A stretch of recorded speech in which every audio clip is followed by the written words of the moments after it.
real IRA attack. It was the worst single atrocity of the Troubles. Chloe St John reports. The real IRA car bombing claimed the lives of 29 people, including a woman pregnant with twins. Hundreds more were injured. A warning that a bomb had been planted was given by telephone 35 minutes before the blast, but it gave the wrong location. That meant people who thought they were escaping danger were heading straight towards it.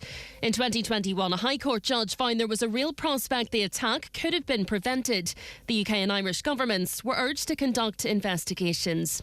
The Secretary of State is expected to make a statement in the House of Commons later. Donegal County Council is being urged to review and reassess spending practices in order to provide the best possible value for money. The call came this week from Councillor Nicholas Crossan, who says officials suggested at the last budget meeting a rates increase may be sought in 2024 and he wants to avoid that. Director of Finance Richard Gibson stressed there are many processes, systems, structures and policies within local government that are designed to achieve accountability and best value for money for the citizen. Councillor Crossan says he still believes savings can be made. At the budget last time round, they said probably they would be looking for a rates increase. That was said at our budget meeting that day. I decided then that I would go back and have a look through my budget book to see where savings could be made. I do believe there was events and various projects carried out that I think that could have been better done and money could have been saved at them. Cutbacks might be the wrong word to use, but we must be making better use of our spend of money.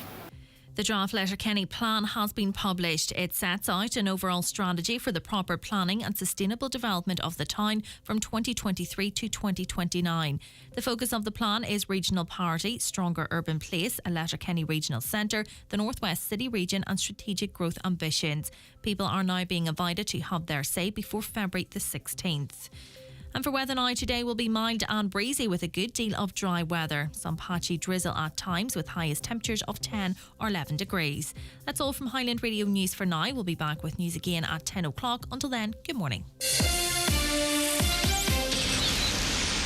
You may think you know driving, but you don't know Nissan e-Power. An electric motor that brings you the performance and response on the road that you demand, charged by a petrol engine as you drive. The thrill and economy of electric driving without ever having to plug in. And it's exclusive to Nissan. Who said you have to plug in to drive electric? Find the drive you've been looking for with e-Power. Now available in the new Nissan Qashqai. A unique electrifying experience now unplugged.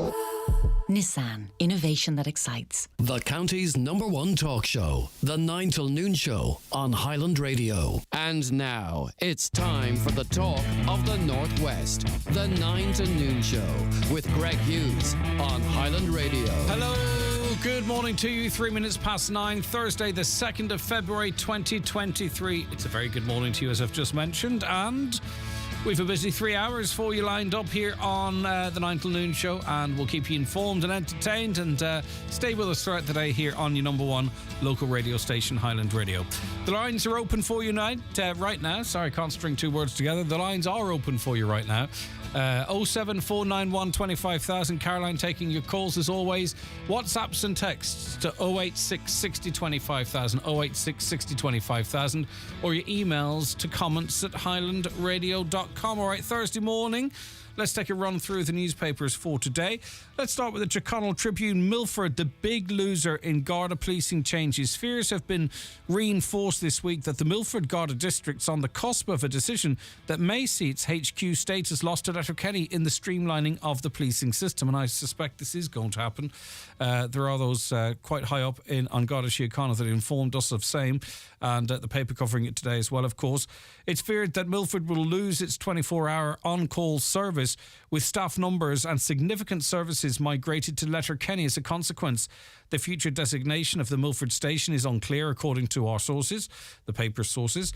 Drew Harris, the Garda Commissioner, visited Donegal in the past fortnight. However, there was no mention of the pending changes when he briefed the Joint Policing Committee. Harris was not going to be drawn on specifics during his visit, and he avoided giving any clarity on the location of the headquarters for Donegal being based in either Sligo or Letterkenny. In response to a question on the matter, Harris said he was not going to micromanage his officers. So what does that mean to you?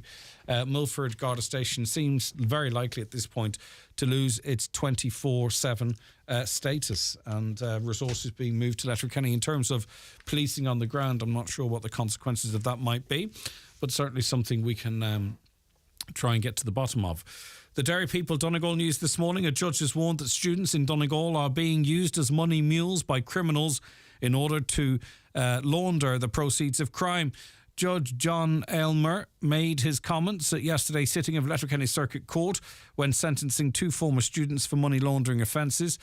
Rachel Nyarko, 22, of Dublin, and her co-accused, I can't read that name here, co-accused, Twalaid Yousaf, who was 23, from Castlebar, each handed down community services in lieu of custodial sentence. Nyarko was charged with using a false instrument to set up an account with An Post and a number of money laundering offences. And the bottom line is here, I mean, the warnings are out there. It seems like handy cash for our students, and we speak to the guards annually on this issue. But the criminals have to wash their money some way, and often they do go to students and promise them, €500 to €100, €400 for seemingly doing nothing. But as the Gardaí often say too, even though many may not be aware of it, ignorance often is not a defence. The Donegal Democrat, a Letterkenny couple, had to hail a taxi in Monaghan to make a flight from Dublin Airport on time after their bus Éireann coach broke down. Janine and Charlie McLaughlin only made their flight to Portugal by the skin of their teeth after taking a taxi costing €250 with 3 others. The bus was 70 minutes later than scheduled in leaving Letterkenny after encountering mechanical issues. The Expressway Route 32 service in January 18th was due to leave Letterkenny at 11:20, but only departed at 12:30. Passengers were advised that the bus had to be attended to by mechanics. Just 20 minutes into the journey, those on board were aware that something was amiss, and it went on, broke down, and they had to get their taxi. Thankfully, though, they did make their flight. On to the Irish Independent now, and bad news if you are a variable rate mortgage holder, because people with those types of mortgages at the main banks have been warned they are next in line to face hikes in their repayments. The warnings come as the European Central Bank is preparing to announce its 5th rate rise today. AIB Group, Bank of Ireland and Permanent TSB have spared their variable rate customers up to now, despite the ECB having raised rates 4 times since last July. Mortgage experts said this is not set to last. 2 more ECB rate rises are expected in the next few months. They pointed out that some variable rates are as low as 2.75% as they've not yet gone up. The ESB's refinancing rate is set to go to 3% with today's announcement. That means that a variable rate of 2.75 is now below the cost of funding such a mortgage. Up to now, the banks have concentrated on fixed rates. The 3 main banks have each pushed up fixed rates by 1 percentage point in the last few months. Automatic rises for the 200,000 or so Irish homeowners with tracker mortgages are also on the way, with the ECB's main refinancing rate set to go from 2.5% to 3%, and more fixed rate rises are in prospect. Now, that's obviously if you wish to fix from a variable now. I don't believe a fixed rate mortgage obviously goes up if you're already on that fixed rate. The average margin on a tracker is around 1.15 percentage points, which means the average tracker customer is set to end up paying 4.15% compared with just 1.15% less than a year ago. That's a huge increase. So for those with €150,000 remaining on their mortgage, the move will add around €350 a month to repayments. That's probably pretty average around here, isn't it? Which is €400 a year that people are going to have to find in difficult times. It's not easy. It's one thing after another, isn't it? On to the Irish Times now. And if you or someone close to you are awaiting a driving test, unfortunately, the long waits for a test are going to continue, it seems. Lengthy waiting times for driving tests will not return to normal until the middle of next year, an Oireachtas committee has heard. Chronic backlogs have developed in both the driving test service and the National Car Testing Service due to staff shortages. There are currently more than 47,000 learner drivers awaiting a driving test and approximately 375,000 vehicles in need of an NCT inspection. That's 47,000 people, and I'd say the majority of them are younger, that are paying over the odds for their insurance, that can't get to and from work. You know, they've probably got mums or dads still having to sit on to, they'd have to sit on, you know, just to be out in their car that they're paying through the teeth for. It's unacceptable, really. You know, they've done their 12 lessons, which was asked of them. They've done that. They're paying the 49% young person's premium on their insurance, perhaps, and through no fault of their own, they're waiting months and months and months to get a full driving license because they can't get a test. It's crazy. It's unacceptable. I think it's unacceptable because it's not 40,000 people. It's 40,000 lives. In a lot of cases, discommoded. People that can't get jobs, people that can't move out of home for whatever. Lots of different ramifications. I'll read on here. Although efforts are underway to hire temporary driving testers to cut wasting times, the Oireachtas Transport Committee heard yesterday that even if granted permission to proceed with the appointments, waiting times will not return to a standard 10-week average until mid-2024.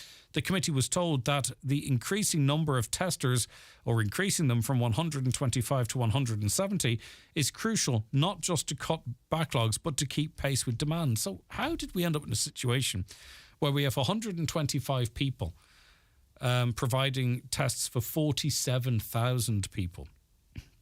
It's crazy. It really is. I mean, outsource it, bring them in. I don't know. I'm surprised someone hasn't suggested the army do it. They suggest the army fix everything else. But, you know, it's really discommoding people big time. And what it's doing is and people shouldn't do it, right? But the people are going to risk driving on their own plates because maybe they have to. There's no excuse for it. It's illegal, all right? I'm not suggesting it or condoning it, but, you know, like, it's not our problem. It's not our problem that they don't have enough people to have reasonable waiting times for driving tests. It even puts more pressure on you sitting your test then, because you know if you fail it, you're probably waiting another few months. Anyway, the Irish Daily Mail this morning, paying compensation over illegal care home charges and the denial of disability payments is inevitable, according to coalition politicians. TDs and senators in Fianna Fáil, Fine Gael and the Greens have told the Irish Daily Mail that they believe compensation schemes are the only way to end the controversies. There is growing unease among backbenchers at the government's response to the revelations of heavy-handed legal tactics against the most vulnerable in society. Backbenchers are fearful that the damage caused by the fallout could hurt them electorally. Of course it will. Or that it could even prompt an election. One Fianna Fáil TD told the Mail that some colleagues have told him to order the cable ties for your election posters, and he also said there is a need to draw a line under the controversy. But that would be an incredibly, incredibly expensive line, and still very keen to hear what the opposition propose to do in that situation. All right, on to the Irish Daily Star today. No level of consultation would have made a difference in some areas where protests have taken place against housing asylum seekers. That's according to the Minister for Equality, Roderick O'Gorman. Protests have been held in Waterford, Cork and areas of Dublin in recent weeks where refugees or asylum seekers have been accommodated. Among concerns raised by local people is that they had not been consulted about dozens of migrants being moved into their community, as well as a lack of services for a larger population. Now, yesterday, in an interview, Roderick O'Gorman said there was no policy of not consulting with locals. Now, I'm not saying he's not being truthful there for a second, but I remember really, really quite clearly when there was some controversy about direct provision centres in this part of the country doing an interview where I was told that they were no longer doing consultation, that it was a strategy that they wouldn't do consultation because it would hold up the inevitable. It was inevitable that these places had to be developed in certain places, and they decided to do away with public consultation because they could not get them over the line in doing so, that it had to be fast-tracked. Now, I remember very, very clearly me being told that officially, but according to the Minister O'Gorman yesterday, he said there is no policy not to consult with locals, which, as I say, is at odds with a very clear recollection that I have. But anyway, politicians have argued that a lack of engagement from authorities has left a vacuum of misinformation to grow. Mr O'Gorman said the department is under such pressure to house people that it's forced to move rapidly. He told RTE, we'll look to increase our department's ability to provide information when we're opening new international protection accommodation. But I think it's also important, he said, to say in some of the examples that we've seen in recent weeks, it's clear that no level of consultation, no level of engagement would have changed the outcomes. Now, I do agree with him on that. I think and this is really the problem that they had back when they were trying to develop direct provision centres. You can't get a group of 100 people together and satisfy their concerns to the point where they say, oh, all right then, so, well, you better provide that type of accommodation in our area. It's a tough old situation. I wouldn't like to be trying to sort it out. The Irish Farmers Journal tells us that the 2023 mart trade is off to a flying start. This is due to a combination of low supplies of finished cattle, increased demand for manufactured beef, earlier than expected Chinese demand, and a solid export trade. Cull cows are hitting record prices, with heavy-fleshed cows soaring to €3 per kilogram in March this week. Irish Farmers Journal Marts and Bids data shows the top quality beef breed, beef heifers over 600 kilograms have been regularly hitting over €3.30 a kilogram. This translates into a beef price of over €6 per kilogram, which, depending on the grade, is currently €120 to €150 per animal ahead of the equivalent factory price. Good news then, so hopefully.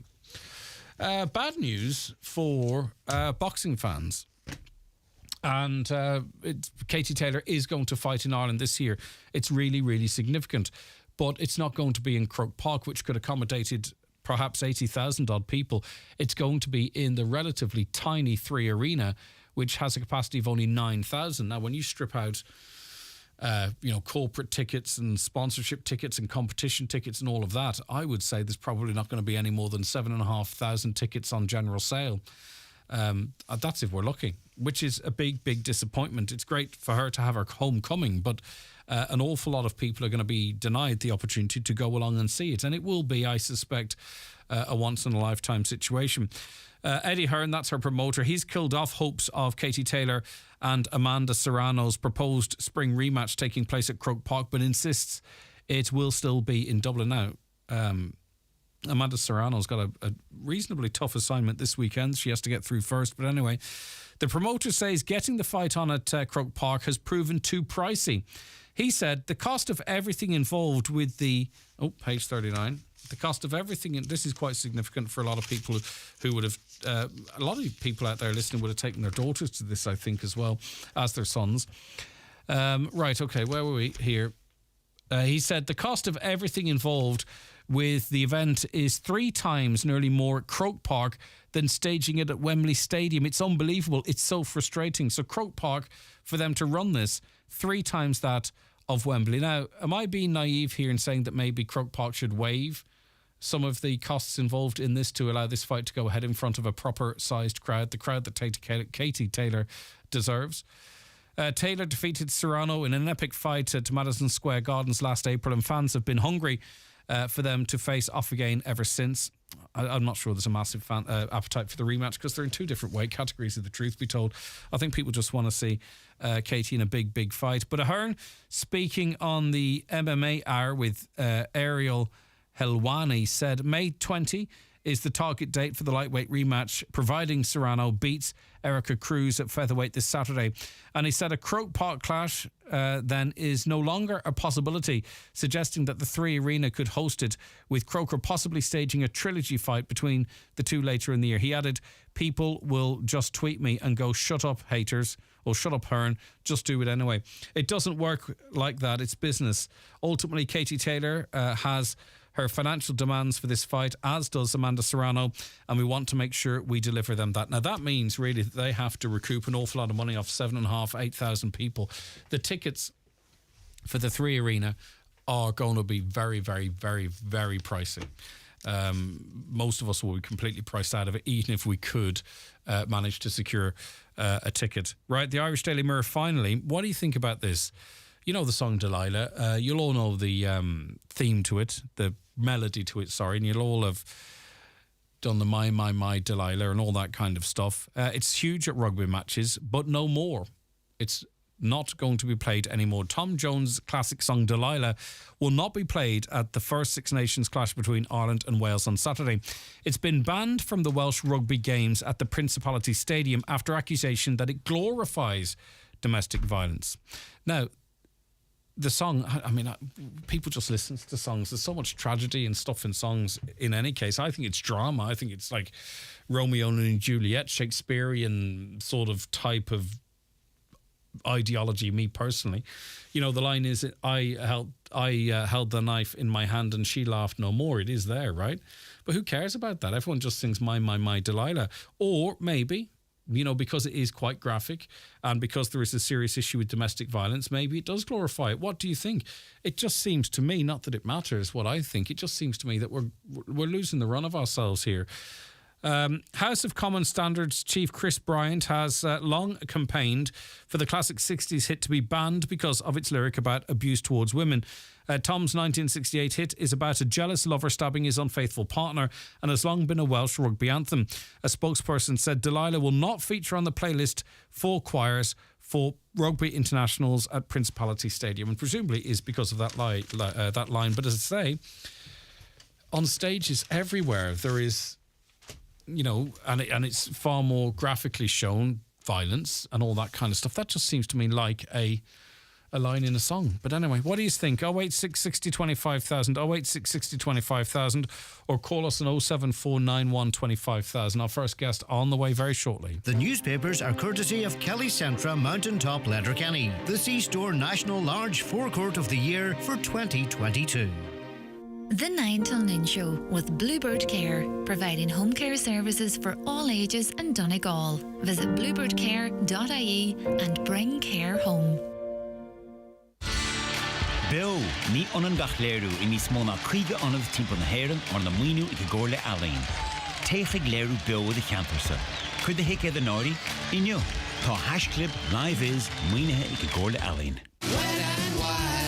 Wet n Wild is celebrating 20 years in business with a massive 20% off absolutely every product in store in February. Choose any top outdoor brand product in store and we will deduct 20% of all prices at the till. Buy premium quality outdoor clothing, footwear and equipment today and save 20%. Don't sleep in and miss the very latest beds and mattress offers from dfibeds.ie, Ireland's leading online bed and mattress retailer. You'll get a comfy Irish-made mattress, upholstered base and headboard from an amazing €229. Check out the full range at dfibeds.ie. Delivery free and guaranteed to you within 7 working days. DFI Beds. Sleep well, live well.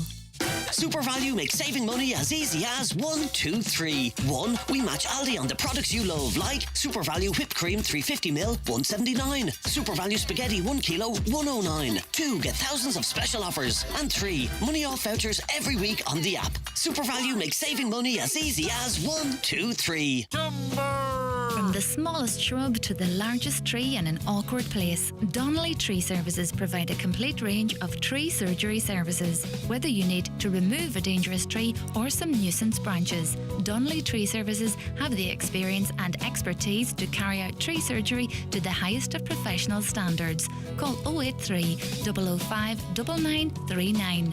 Donnelly Tree Services, Donegal. No job is too small, no tree is too tall.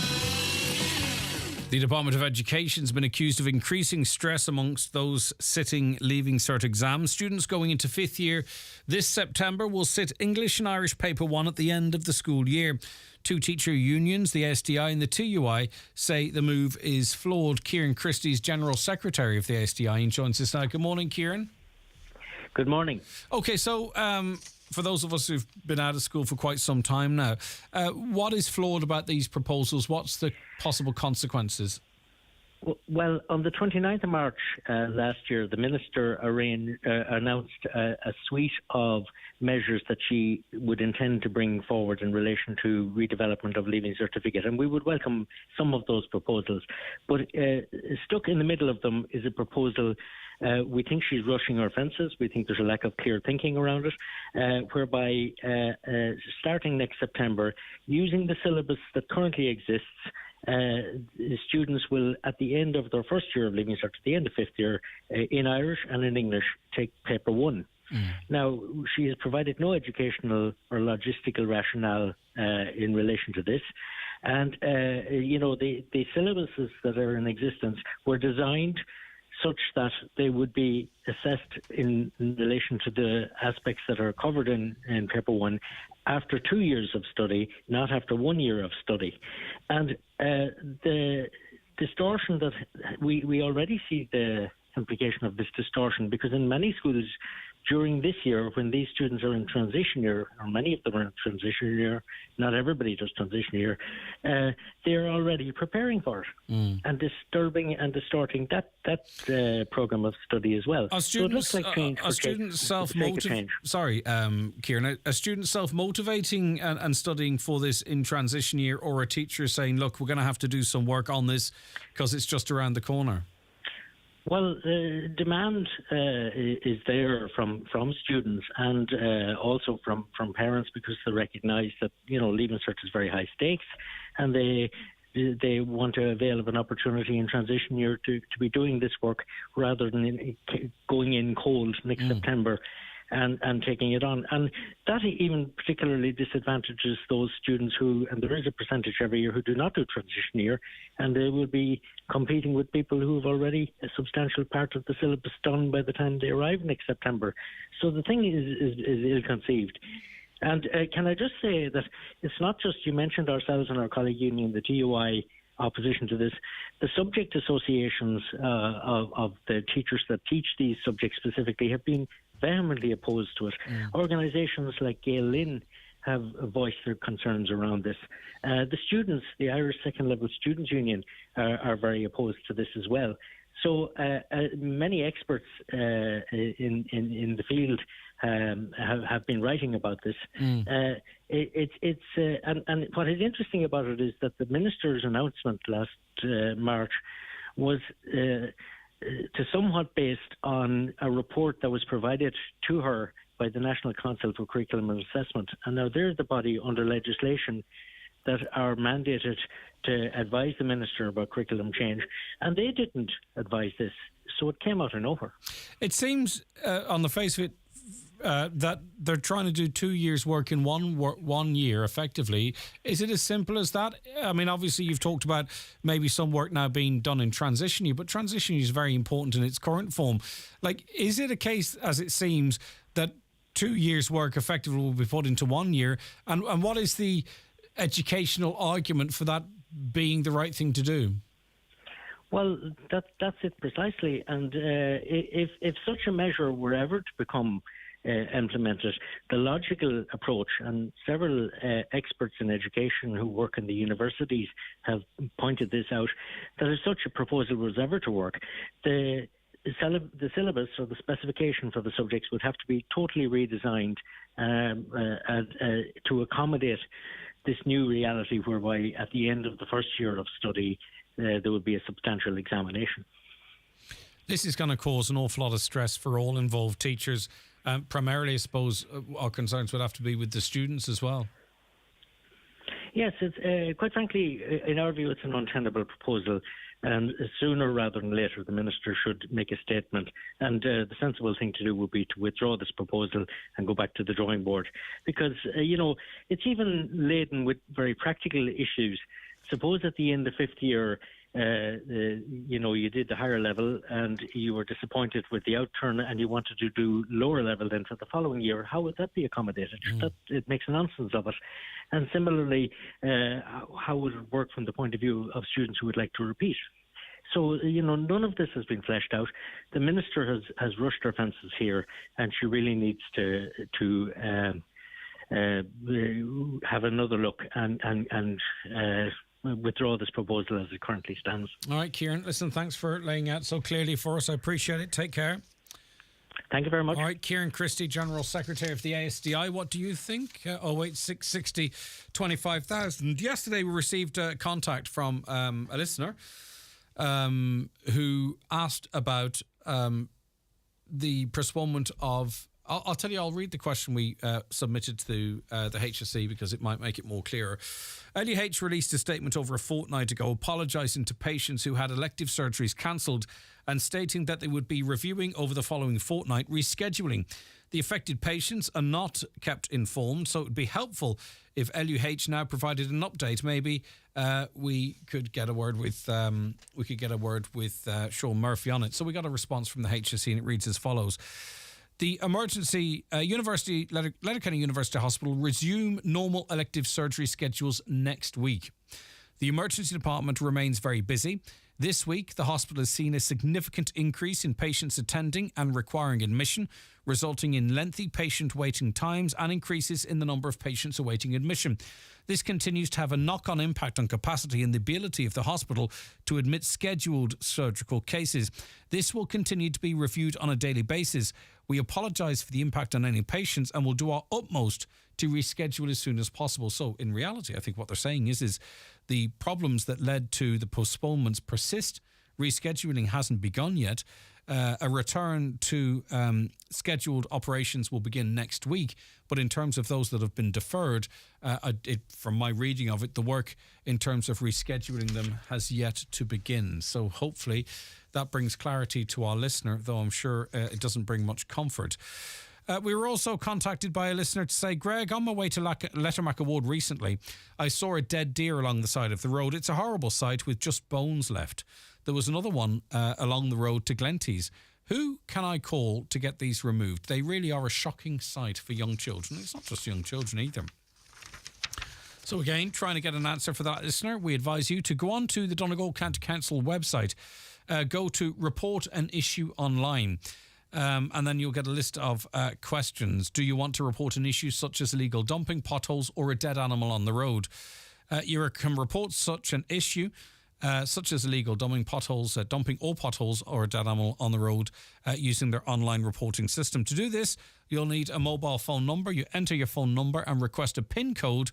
Once you receive a PIN code by text message, you enter the PIN code and log in to report that issue. You can also call to report an issue on 074 91 53 900 or email info@donegalcoco.ie or call into any of their offices. So they will respond to your calls there. Right, let's get back to the roads. Declan, good morning. Good morning. Nice to chat to you, Declan. Right, you have noticed something at a set of traffic lights in Letterkenny. Yes, same ones at McGinley's down on the Pierce Road there. Yeah. What's wrong with them? Well, you get a green light to go ahead. You don't get a green light to turn right. The green light for turning right doesn't come on at the same time as the green light to go ahead. But people are actually going forward to turn right. And then there's a queue behind them, and they think they should turn right. So they're all sitting on the horns then, keeping away. And at rush hour, tensions are high enough, but I think there's something should be done about it, you know. It's just an accident waiting to happen. Right, so when you talk about turning right, is this coming from sort of the Tesco roundabout direction or from the McDonald's direction? No, turning right to turn up to, say, the courthouse, or the old courthouse. Ah, right. Okay, I get you. Right, so that McGinley Motors would be on your right in that case? Yeah. Okay, so... There's no problem coming from the other side, but it's the road that turns up just a Walsh Road there. Yeah. Well, there's no green light for that. You see, the same green light that goes forward. Oh, I get you. Right, okay. And you believe... But there is a green light comes on after a while, you know, but people don't understand that. They think when the green light comes on to go forward, they have the right to go forward and the green light to turn up right. I get you. Right, okay.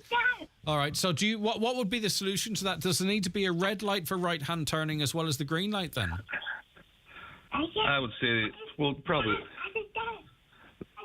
what do you think? Probably, I don't know, they need to sort something out. Right. Because last night I was passing, there was one sitting there banging away at the horn, like, you know, and there were people sitting in the middle of the road then trying to turn up right. So... Yeah, something's going to happen. I get you. Obviously it's not working, so... Yeah. All right, people don't know to wait. People don't know to wait for the green light. I'd say so. Well, listen, we'll put it out to our other callers. Thank you, Declan. Take care of yourself. Okay. Hello to everyone. Yes, go ahead. Okay, he's got his hands are full today. Right, okay, so you heard Declan outline that I struggled with that a little bit because it took me about halfway through the call to know which lights he was on about because I'm terrible on road names, but I understand where he's coming from now. I've not had occasion to come down that road, though, and turn right up in that direction. But anyway, have you shared your concerns? Let us know. 08660 25,000. Greg, we need Pierce Doherty to look at the insurance companies again. House insurance has increased by 300 to 500. Right, well, not sure if he's focused on the motor insurance. I don't want to do anyone a disservice. Why did you shop around? Sorry, did you it's just really important that if you got a bill, because I got a bill. I'm sorry to talk about my own situation, but it's the one that I can say with absolute certainty. I underinsured my house in terms of rebuilding it. Okay, but when it came for renewal, it went up. It went up about €60. I switched to another company. As it turned out, I had my car insurance with them. The insurance actually came down €70, and I actually insured it as to how much you need to insure it. Do you know what I mean? It was underinsured previously. A lot of us have our properties underinsured because we think, oh, well, the house is worth 80 grand. I'll insure it for 80 grand. But of course, you couldn't rebuild that house for 80 grand, could you? And stock it with the furniture and what have you.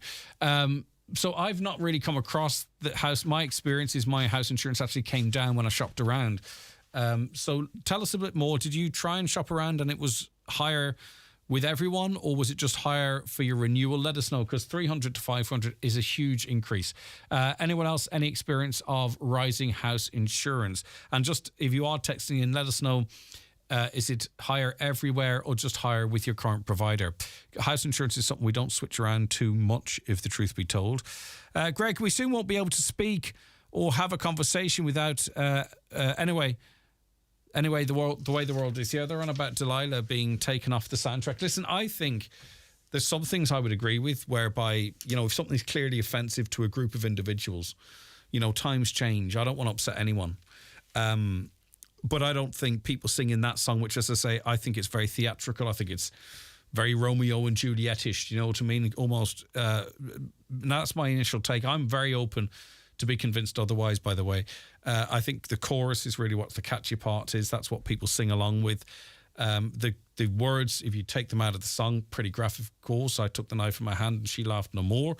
But a lot of people, when they're singing that song, do the pretendy laugh and all that kind of stuff. But do you agree that this is going over the top here? Or maybe, and you may have actually been the victim of domestic violence, and I want to hear everyone's opinion, maybe you think, well, that's easy for you to say, Greg, no one's going to come at you with a knife. And I respect that. And as I say, I'm always open to my views changing and having a better understanding of things. Of course, it's not the biggest thing in the world, but it's not terribly insignificant either, because it's part of a cultural shift we are seemingly on. Right, okay. We're going to talk about the latest controversy as it relates to disability payments, but we do have to take a short break. Back in a moment. Watch the show live now on YouTube, Facebook and at highlandradio.com.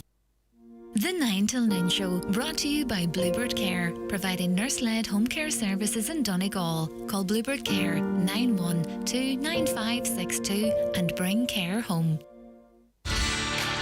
Live is a different experience with every performance at over 60 Arts Council funded venues across Ireland. Experience live performance in your area. Book that ticket today. #LiveIs, funded by the Arts Council. If you're about to use an electrical appliance, like your washing machine, which uses a lot of energy, just ask the question, is this a good time? Yeah, it's fairly breezy out. You're good to go. If it's windy out, it is a good time, because wind generates renewable energy, which Ireland will be relying on more and more. To find out the best times for your electricity usage, sign up to our pilot at esbnetworks.ie/pilot. When you speed on the average journey, you save just 68 seconds. That's just around the time it takes to heat and eat your leftover pizza. Speed by 10 kilometers per hour on an 80 kilometer per hour road, and you might gain a minute, but you could lose your license, or so much more. Speeding. It's just not worth it. Slow down, stay safe, obey the speed limit. A message from the Road Safety Authority and An Garda Síochána. Visit rsa.ie. Don't know if you know Alice and Pat. Late 40s, couple of kids, been together 17 years. Never married, of course, but that's not a problem. Until something happens, and suddenly words like unmarried, inheritance, and substantial tax bill enter the equation. You never need proper estate planning. Until you do. That's why the experienced team at McElhenney & Associates are here to help. Find us online or call 074 917 5989. McElhenney & Associates Solicitors, Stranraer.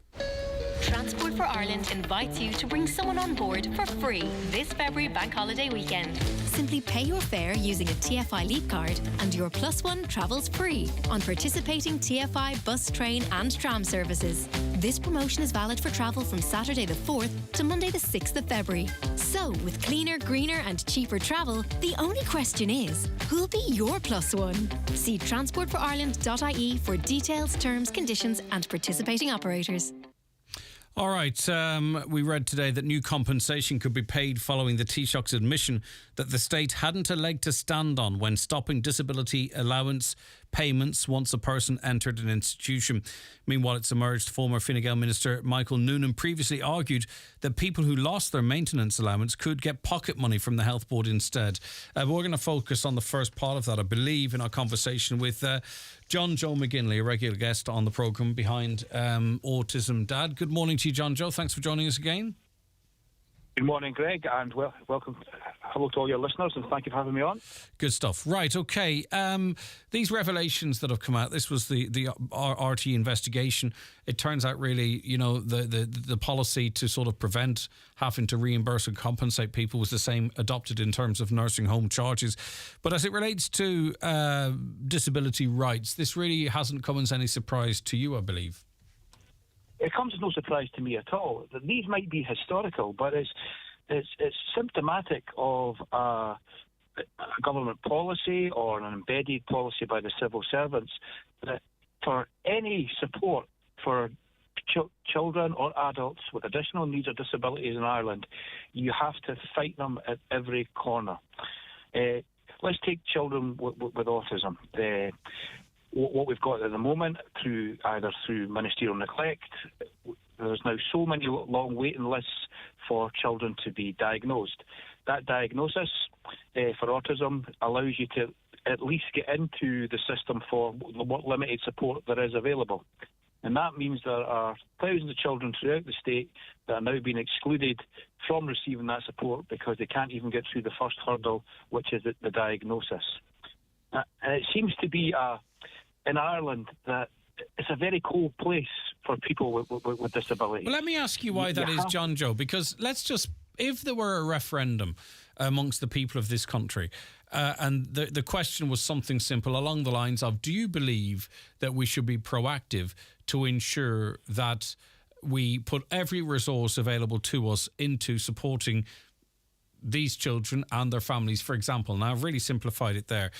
It would be passed overwhelmingly. Probably 90%. You get 10% begrudgers or something. I don't know, right? So what is the cultural issue here, do you think, that we do not move heaven and earth to help people as much as we can, prioritise that type of stuff to make children's lives better, to make their families' lives better? Why does it seem that we go out of our way almost to complicate it, to discourage, to avoid it? It can't be financial, because there's money being squandered every single day, left, right, and centre. So what do you think is going on? It's emotional and political. Let's take the political aspect. The political aspect is that invariably there isn't great organisation throughout the country for disability rights. There are fantastic campaigners, and fair play to them, they do a fantastic job, but there is a small group there. The second thing is the emotional. I'm a carer for 2 autism children, and there are hundreds of thousands of carers throughout the state, and we do it because we love our children. We don't do it for the money, we do it for the love, and the state relies on that emotional attachment because they know that regardless of what support we have to give our children, we'll do it, and they rely on that emotion. When in reality, that emotion should be supported by services that our children and adults with disability who are citizens of the state deserve. And again, it goes back down to those two things: the politics, because we're not organised, and the second thing, the emotion, because they know we will do it regardless. And also, because we love our children. We have also organisations that have to be established by the families of children who their time is heavily occupied already, to establish, I don't know, maybe respite in the local area. You know, the like of work that we know there's some great organisations in this county do. I'm thinking of, iCare and Blue Stack and others that provide... fantastic organisation. Yeah, for lots of different people. But if they weren't there, the gaps that would be left would be cavernous. Do you know what I mean? But we have families who already have enough on their plate, having to group together and band together to come up with these type of initiatives and then beg the government for money to keep them going. You know, like, how do we live in a society like that? I don't understand why we don't have politicians. Maybe politicians don't have an understanding of the reality of people's lives. And the civil service. That's the only thing that I can imagine as to why this is not a focus. It keeps going back to the politics and the emotion. These people have what they perceive as being a list of priorities. They have a list of those that will shout the loudest and who could give them most damage at the ballot box. Then it goes back to that emotion. They know that we will continue to support our children and our adults 24/7. So they put us to the back of the queue. And that, in my view, has been highlighted by the uncaring attitude of both the politicians and the civil servants with the revelations that have come through in the Dáil in the last few days.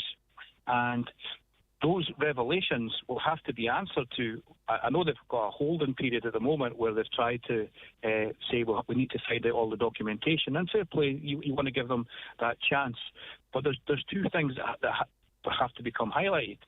If the ministers were aware of it and supported it, well, that was shameful. And if the ministers weren't aware of it, why weren't they aware of it? Were they not on top of their brief? Were they not actually doing their job properly? And sometimes I think we sometimes detach these decisions from humans, right? What happened in this case with the disability payments, what happened in terms of the payments to people in nursing homes, humans, fellow humans, countrymen and women, some of them had to come together. Some of them had to come together and make a decision that they were not going to do this, which is bad enough, right? That they were going to withdraw these payments or make people pay for care that they didn't have to pay for. And then, after making that conscious decision, it would be a conscious decision, they then, apparently, and we have to find out if it is exactly is the case, they had to make a conscious decision to frustrate the process of people seeking redress or justice. These aren't autonomous AI decisions. These are human people. Sorry to labour that point, but you know what I mean? Sometimes I just want us to appreciate the fact that our fellow country people are doing this to other fellow country people. These were cold calculations done by human beings that affected the lives of other human beings. And hopefully over the next few days, the facts will come out. But somebody has to actually own up to what has happened. Somebody has to apologise for what's happened. And because it's political, somebody will have to answer for what has happened. And hopefully that'll happen in the next few days. But I wanted to reiterate the point that it's not just historical. We have a whole situation with disability rights within the state where the current governments are delaying support, are cutting support, and making parents, carers, mothers, fathers, sisters, brothers jump through hoops to get the support for their children and other relatives that these people deserve as citizens of the state. There has to be a completely different mindset adopted by the state when it comes to disability rights. As you've identified, Greg, these are human beings. There are children, there are mothers, our fathers, our sisters and their brothers. They deserve respect, decency and support from a state of which they are citizens of. You more than I. Yeah, go ahead, John Joe. Sorry, go ahead. At the moment, what's happening is we're having to jump through hoops continually. It becomes a situation that you feel that you're actually begging for support, when in fact, all you're asking for is what your children deserve and are entitled to. And I've actually spoken to parents that have been guilted into seeking support. They've actually been made feel guilty for doing so, as if in some way, which is horrendous. And I just think that people that aren't directly affected by this need to fully try and get inside what it's like to deal with a child with autism, to want the best for them, but the constant battle to try and just get the basic level of services for your child. So as well as dealing with everything else that comes along with it, you have this battle effectively against the state to try and get assistance. And I just think we all need to understand what that must be like and where is the break for parents in all of this. Do you know what I mean? And we also want the children then to grow up in their life to achieve as much as they possibly can. And that is also done through, wraparound supports and care and the mental well-being of their parents. That's a very salient point. You talk about the support and the care. Not only are we facing a battle to get services, we're also facing a battle of diminishing services. Once you actually do get into the support mechanism, you find that services that were perhaps there a couple of years ago are no longer there. Or if they are there, they're severely rationed. And that goes back again to the philosophy of the state that these services, I can only assume that they believe they're not that important to the state. And that might sound harsh, it might sound simplistic, but speaking as a parent of 2 children with additional needs that's been through the system for the last 14 years, not only is it getting harder to get services, those services, when you do get them, are severely, severely diminished. Spread too thin. Right. Spread too thin. And there's other services too that people have in other parts of the country that aren't available inexplicably in the Northwest as well, which is an issue actually I want to return to another time as a standalone issue because I think it's an important one. But for now, John Joe, unfortunately, that's where we have to leave it. Thanks for your time this morning. I appreciate it. No, thank you, Greg. I really appreciate you giving me the chance to speak. And hopefully the next few days, we'll find out what's happening. Bye. Okay, we'll see. We might talk again. John Joe McGinley there. Check out Autism Dad for his resources. Bluebird Care are hiring nurses and carers across Donegal. Call 912 9562. Bluebird Care are sponsors of today's show. Zeus in Letterkenny are looking for production operatives to work on night and evening shifts. These are full-time, permanent jobs with shift allowance and very competitive pay and benefits. To apply, go to work@zeus.com. That's work@zeus.com. Foy & Company are the Northwest's leading interiors, paint, curtain and blind and interior design specialists. Make a statement in style and give your home or commercial premises a fresh new look this year. With over 25 years experience, the in-house team of interior designers and paint colour consultants will make it happen. This month, get a free 1-hour colour and interior design consultation at Foy & Company in Letterkenny. Book now to transform any room or commercial space on 9121925. The Letterkenny Real Food and Farmers Market returns after the Christmas break this Saturday the 4th. If you care about how fresh your food is and where it comes from, the Real Food and Farmers Market look forward to welcoming you back this Saturday and every Saturday from 9 to 1 at Port Road, Letterkenny. If you smell gas at home or on the street, don't ignore it. Open windows and doors.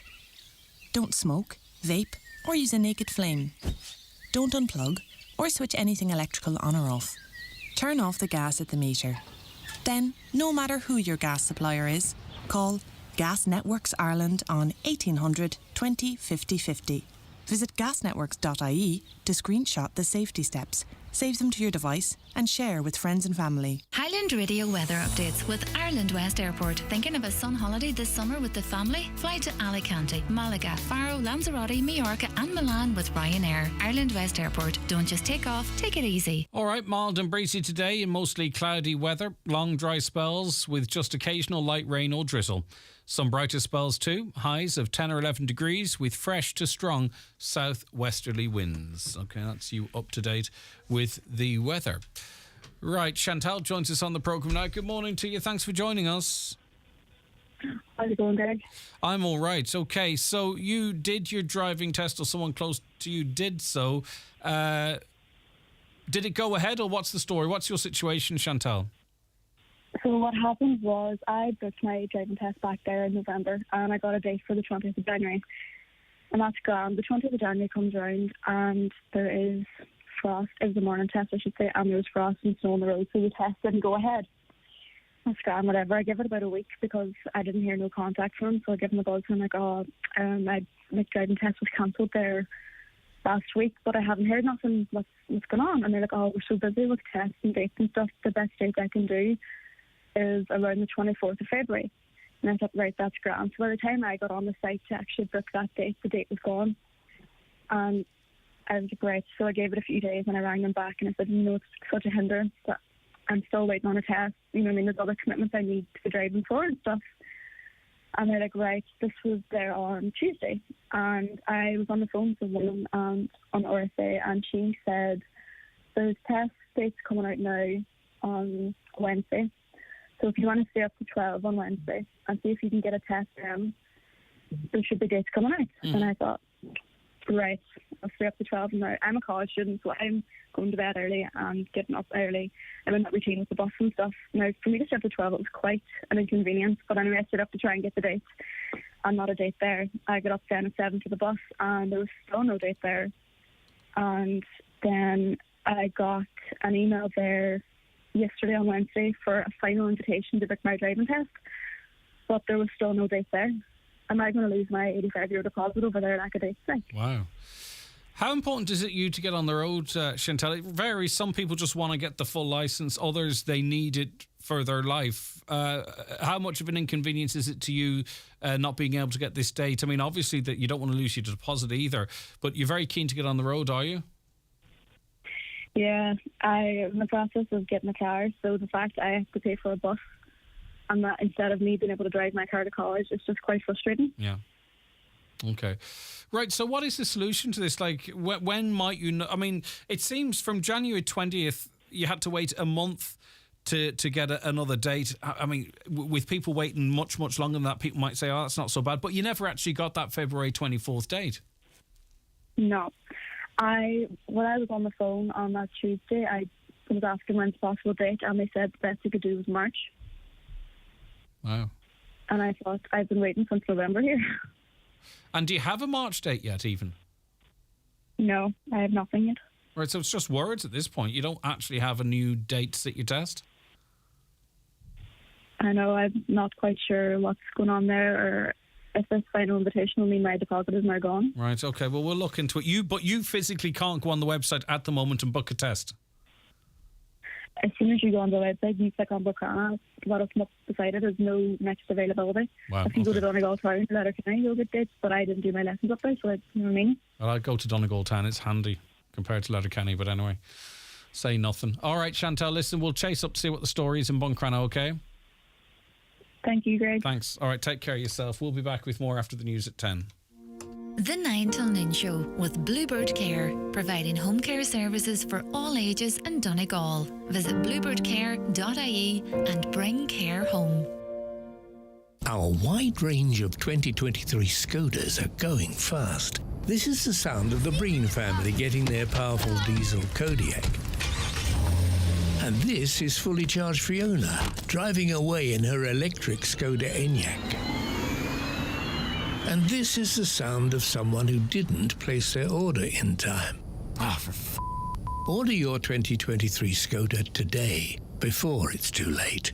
Skoda, made for Ireland. Your local Skoda dealer is DMG Motors, Clare Road, Donegal Town. Telephone 074 9721 396 or visit dmgmotors.ie. In the final clearance at Watson Menswear Letterkenny, there's half-price shirts, polo shirts and knitwear. Also, half-price offers on top labels like Superdry and Penguin. Selected suits and footwear, also half-price. Don't miss out on big savings in the final clearance sale at Watson Menswear, Main Street, Letterkenny, and online at watsonmenswear.com. Also, a great selection of First Communion and Confirmation wear now in stock. Wild Atlantic Way adventures await you this spring with a midweek escape to the luxury Radisson Blu Hotel and Spa Sligo from just €120 with complimentary breakfast each morning. Indulge in afternoon tea overlooking Sligo Bay. Unwind with a treatment at the spa. Enjoy a delicious meal in the brasserie. Sit back and relax in Waves Bar or surround yourself with the best of Sligo's outdoor pursuits right on your doorstep. Book now at radsligo.com for the perfect spring midweek escape.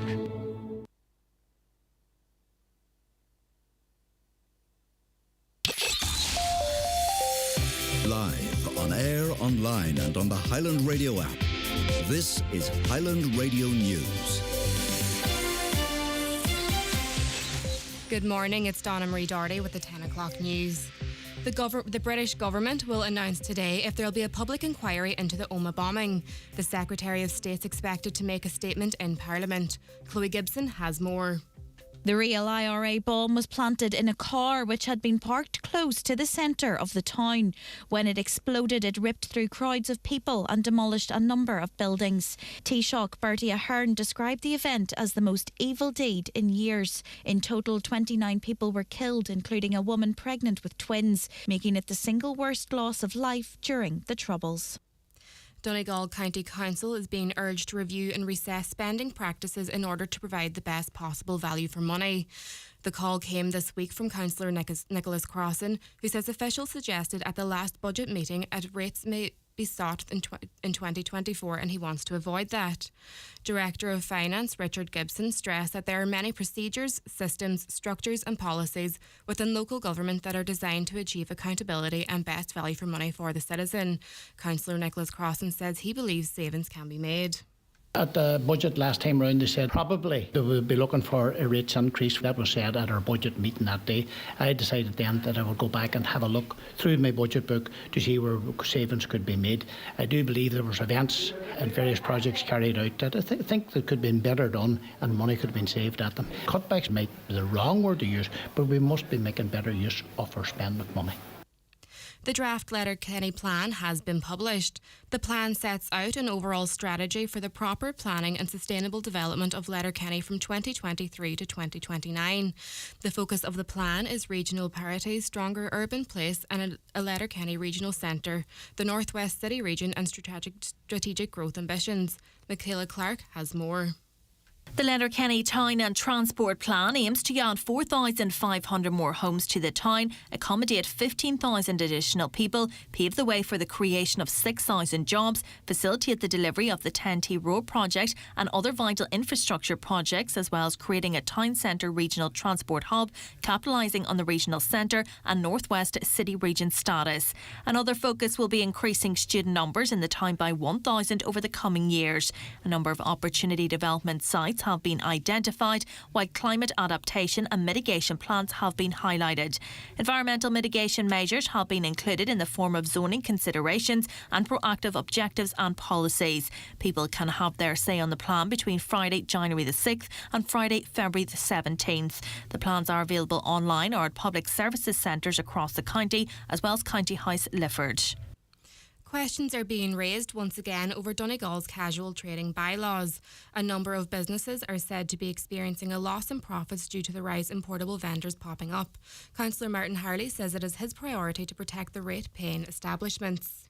Probably mostly since the lockdown, we've had different businesses on, myself and other councillors all throughout the county, about the impact that they were having on businesses in towns and the footfall that the businesses in the towns were losing out on. And plus the fact that the rates that businesses pay to contribute to the council and to contribute to the different funding streams that the council give out each year. You have to provide tonnage, you have to keep up to all the standards. That was the main point that I was pointing at, that we need to protect the rate-paying business as well. Burst water mains are affecting parts of Inishowen today. Supply disruptions are being experienced in Dunross, Culdaff, Glackmore, Ott, Drumnaskellan, Quigley Point and surrounding areas. Irish Water is advising that water will be restored to all areas by 2 p.m. this afternoon.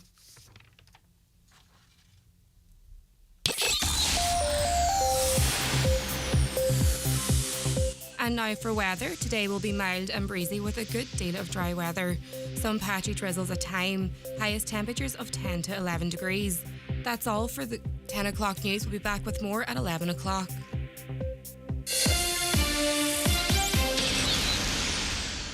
The obituary notice says for this Thursday morning, February the 2nd. The death has occurred of Henry O'Donnell, Glenn Carr Letterkenny and Carrick Finn. His remains will be reposing in McGlynn's funeral home this afternoon from 2 o'clock until 5 o'clock. Removal then to his own home in Carrick Finn, where he will be waked from 7 o'clock. Funeral mass on Saturday morning at 11 o'clock in the Star of the Sea Church, Annagry, followed by cremation in Lakelands Crematorium, Cavan. House private from 10 p.m. until 10 a.m. and on the morning of the funeral. The death has taken place of Rose O'Kane, née Divine, 42 Ballycolman Road, Strabane, and formerly of Strombrack at Dunnamana, reposing at her home this afternoon from 4 o'clock. Fiona leaving her home on Saturday morning at 11:25 for Requiem Mass in St Mary's Church, Melmount at 12 noon. Interment afterwards in the adjoining cemetery. Family time please from 11 p.m. until 11 a.m. The Requiem Mass can be viewed live via the parish webcam.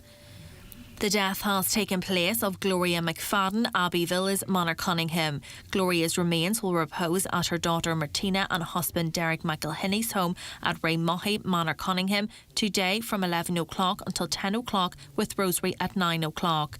Funeral from there tomorrow morning at 10 o'clock, travelling via Manor Cunningham Village and down the Nice, going to St Columbus Church, Dromahal for 11 o'clock Requiem Mass, followed by interment in the adjoining graveyard. Family flowers only please. Donations in lieu of flowers if desired to the Donegal Hospice, care of any family member.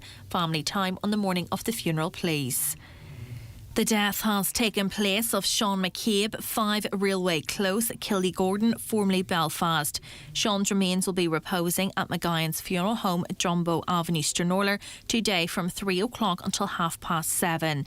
Leaving there tomorrow morning at 10:30 for Mass of the Resurrection at 11 o'clock in St Patrick's Church, Crossroads, Killigordon. Interment afterwards in the adjoining churchyard. Donations in lieu of flowers if so desired to a charity of your choice, care of any family member or Martin McGuyan, McGuyan's funeral home. The Requiem Mass will be streamed live on the St Patrick's Church, Crossroads, Killigordon Parish YouTube channel. And the death has taken place of Rose Marion MacDonald, Carnagarv, Moville. Rose Marion's remains are reposing at her home. Funeral Mass will take place tomorrow morning at 11 o'clock in St Pius X Church, Moville, followed by burial in Ballybrack Cemetery. Rose Marion's funeral Mass can be viewed live on movilleparish.com. For more details, including any family health guidelines for wakes and funerals, please go to highlandradio.com.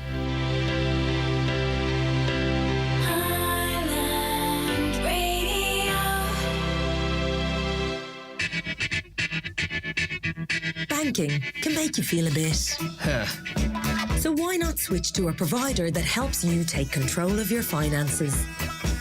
The An Post Money current account lets you see exactly what's going on with your money and gives you control with the tap of a button. Switch with the An Post Money app or pop into one of our 900 plus post offices. You don't even need to make an appointment. Take back power over your money today. An Post is authorised by the Minister for Finance to provide payment services and is regulated by the Central Bank of Ireland in the provision of such services. The county's #1 talk show, The 9 till Noon Show on Highland Radio. OK, you're very welcome back to the programme. Good morning if you're just joining us. Greg, the people is gone crazy, says a texter. Enjoy the song, that's Delilah, and be happy. The world is sad enough, afraid to say this and that. All nonsense. Have a good day, Greg. OK, thank you. Morning, maybe a yellow box at the bottom of St Oliver Plunkett Road. When lights on Pierce Road go red, the traffic has it blocked. Impossible to get out onto Pierce Road. Even worse now since the light at the community centre there, or McGinley's Motors. Well, I was shown an image quite helpfully by Caroline, who thought that I didn't have a grasp of it, so she decided to print out an image of traffic lights. And do you know what? Fair play. The traffic lights that we're talking of here are a set of the regular 3 lights, of course, green, amber and red. And then there is one alongside the green with an arrow turning right. It's not illuminated unless it's green to turn right. Now, what's happening is the lights are going from red, amber and then green, and the green arrow is pointing straight ahead. but the right-hand turn signal hasn't illuminated, but there isn't a red version of that, right? I don't understand why that doesn't also go red. Am I correct here, Caroline? So what's happening is the go forward green arrow is on, and traffic in both lanes, the left lane is going forward, and then the inside lane, people start seeing the green arrow and they're turning right into oncoming traffic, which also has a green light to go ahead. What's needed there, I would suggest, is that, and maybe it will be learned behaviour over time, but anyway, is if the green turn right arrow was red when it wasn't green, if that makes sense. And I think that would eliminate a lot of the concerns that we're talking about there. When the traffic light near McDonald's was new there was a green light to turn right, and now it's gone. I don't know the story there. I can't remember. Maybe that road layout has changed somewhat. We were talking to someone yesterday who was having issues with their Ulster Bank. They switched accounts, but the money still hadn't transferred between accounts in 3 weeks, and they had no one to contact. This listener says, the person asking about Ulster Bank, tell them to try calling their Belfast branch. It worked for me to close my account with them. It's 0044 345 948 2222, and hang on for transfers. That's coming in from Mary, and we'll retain that number. I wouldn't expect you to be able to, if you are that listener, and it would help to have that number for Ulster Bank, call us and we'll pass it on to you. Radio, let's take the bingo numbers, because it is jackpot day, and I know you are waiting with bated breath to see if you are the winner. It's time for NCBI Bingo on Highland Radio. It's Thursday, the 2nd of February. Jackpot Day. You're playing for the jackpot prize of €14,200 on the pink sheet. The reference number is S4. It's game number 5. The jackpot number is 46. This number can come out in any position from the next 10 numbers drawn. And now, here are your daily numbers. 84, 53, 37, 70, 58, 31, 59, 83, 41, and finally 56. Phone your claim to 9104833 before 8 tonight, leaving your name, contact number and the name of the shop where you purchased your book, and we'll call you back the next working day. Get all your NCBI bingo information at highlandradio.com. With the largest selection of pre-owned vehicles, visit imotors.ie to view our stock. We have them all. Starter cars, family cars, luxury cars, or maybe I'm feeling young and want to treat myself to a two-door sports car kind of car. Visit our showrooms in Letterkenny or Malin. Get a great Clarins gift this week from McGee's Chemist Letterkenny. You'll receive 4 beauty treats and a gorgeous beauty bag when you purchase 2 Clarins skincare products, one to be a moisturiser or serum. This great Clarins offer is available while stocks last, in store at McGee's Chemist Letterkenny and online at mcgees.ie, where the best costs less. For any skincare advice, call in and talk to the resident skincare consultants Mary or Gemma. The 9 till Noon Show, brought to you by Bluebird Care, providing nurse-led home care services in Donegal. Call Bluebird Care 912-9562 and bring care home.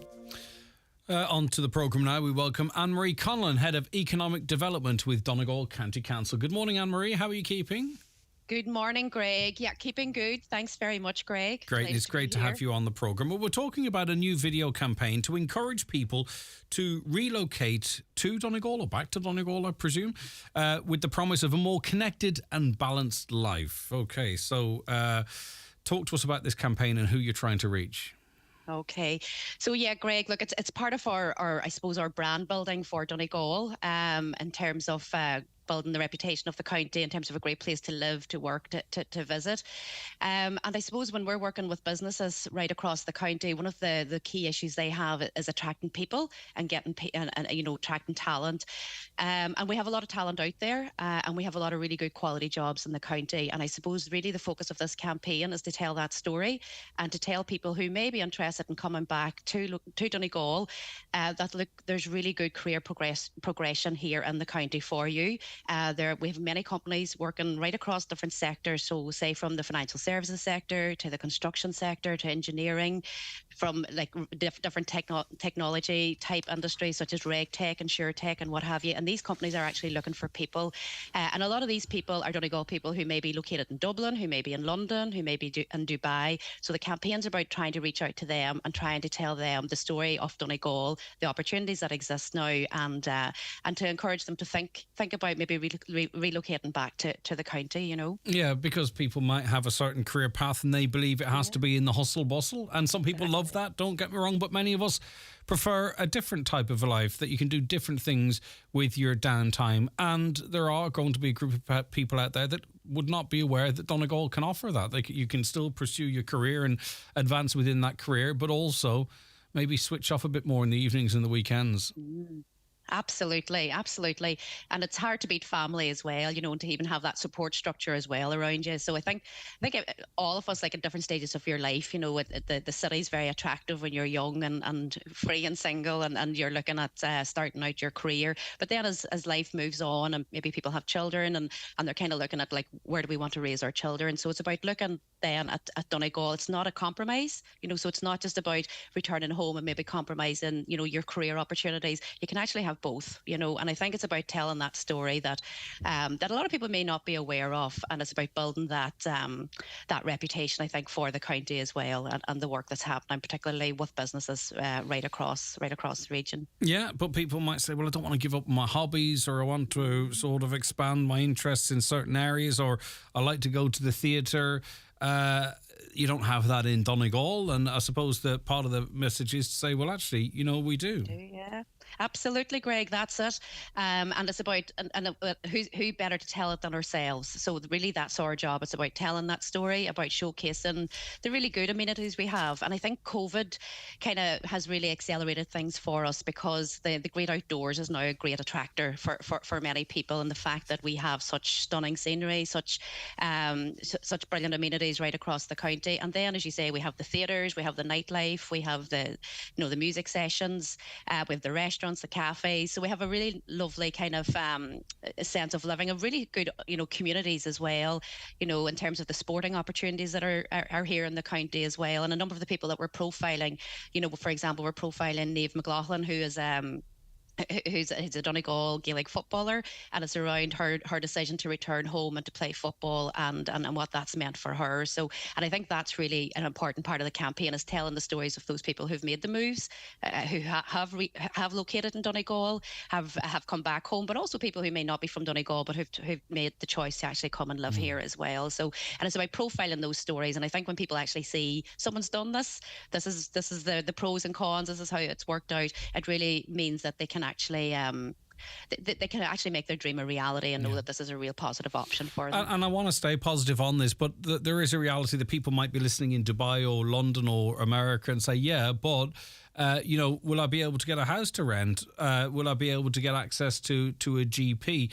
But those are realities, and they're not unique to here. And you know, I think anyone relocating to most places are going to have to sort of overcome that.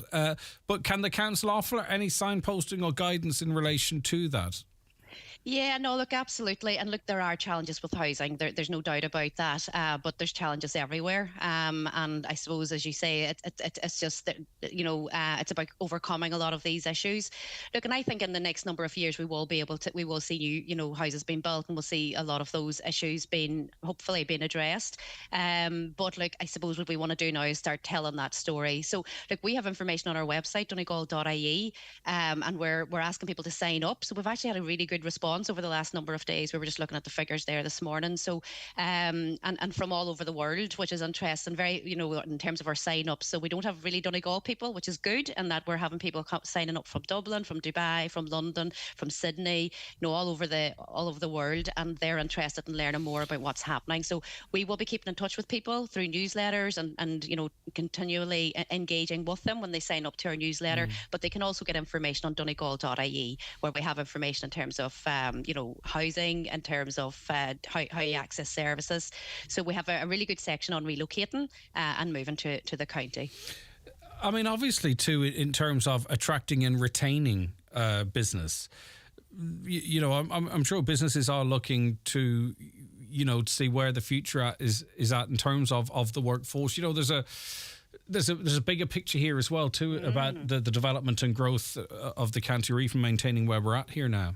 Yeah, no, absolutely. So like we have companies that are coming to Letterkenny because, you know, they may have an office in Belfast or in Dublin, but that's overheating, that market's overheating. So they're seeing new opportunities in locations like Donegal. So we would have companies coming here because they know people want to come back to where they're from, and they know that that's a really good attractor. And also working with the likes of our university, working with the likes of the ETB in terms of upskilling people. So there's a real kind of collaborative kind of, I suppose, ethos in the county, and that, and the various agencies and businesses kind of work together to make the best that we have. And actually, just one other point, maybe just to say, Greg, there's an event now happening in Dublin on next Thursday, the 9th of February. So it's kind of targeting those people who may be interested in looking at career opportunities, not just in Donegal, but also in Sligo and Leitrim. And it's been hosted by the IDA, and we'll be there as well. So we'll be there, you know, offering practical information. And we have about 20 companies coming. So they're going to be talking about the career opportunities that they have. These are kind of targeting middle to senior managers, where they're finding, you know, I suppose really the challenge in terms of attracting people. So anybody in Dublin that might be interested in come along to the Westbury next Thursday, the 9th of February, just to learn a little bit more from some of the companies in terms of the senior positions that they have available. Yeah, and look at, you know, the timing might be good too, because there's even people Dublin based at the moment with IT companies reducing their staff numbers to some extent. There's going to be crossover skills there, opportunities. Why stay in Dublin? Why not come to Donegal and get much more value for your money? So there's always possibilities. Visit donegal.ie. Visit donegal.ie/move. That's right. Well, actually, just donegal.ie/move. I know, but Greg, you see, it's the way it's written. Okay, I'll visit Donegal. Yes, sorry. Go on to, log on to. Sorry, I get that. Log on to donegal.ie /. That's why everyone keeps going the useless wwws, maybe, because it's clear. It's a clear. No, but anyway, log on to donegal.ie /move. No need for the W's. And I think, you know, if you want your young ones home, or your dad home, or whatever it is, send it on to them as well too. Share it out in social media, and maybe it might catch, as you say, you've already been a good interest in it. Yeah, absolutely. Great interest so far, so all good. All right, listen, fair play to you. Thank you very much indeed, Anne-Marie. Always a pleasure. Take care. Thanks very much, Greg. Bye-bye. Okay, that is Anne-Marie Conlon there, who is Head of Economic Development with Donegal County Council. 08660 25,000. It's very important on programmes like this that we highlight the deficiencies, where we need to go, what needs to be improved. We know all about that, okay, but it's also, we have to recognise the good work that's been done, the investments that have been made, the improvements in digital connectivity as well, because it is, for all its flaws, one of the nicest parts of the world to live in. So we can talk about what needs to be improved, but not at the same time find ourselves not recognising what's great. I wouldn't personally live anywhere else, and I've had to engage with the health service and all that type of stuff, and GPs and Now Doc and all the stuff we talk about.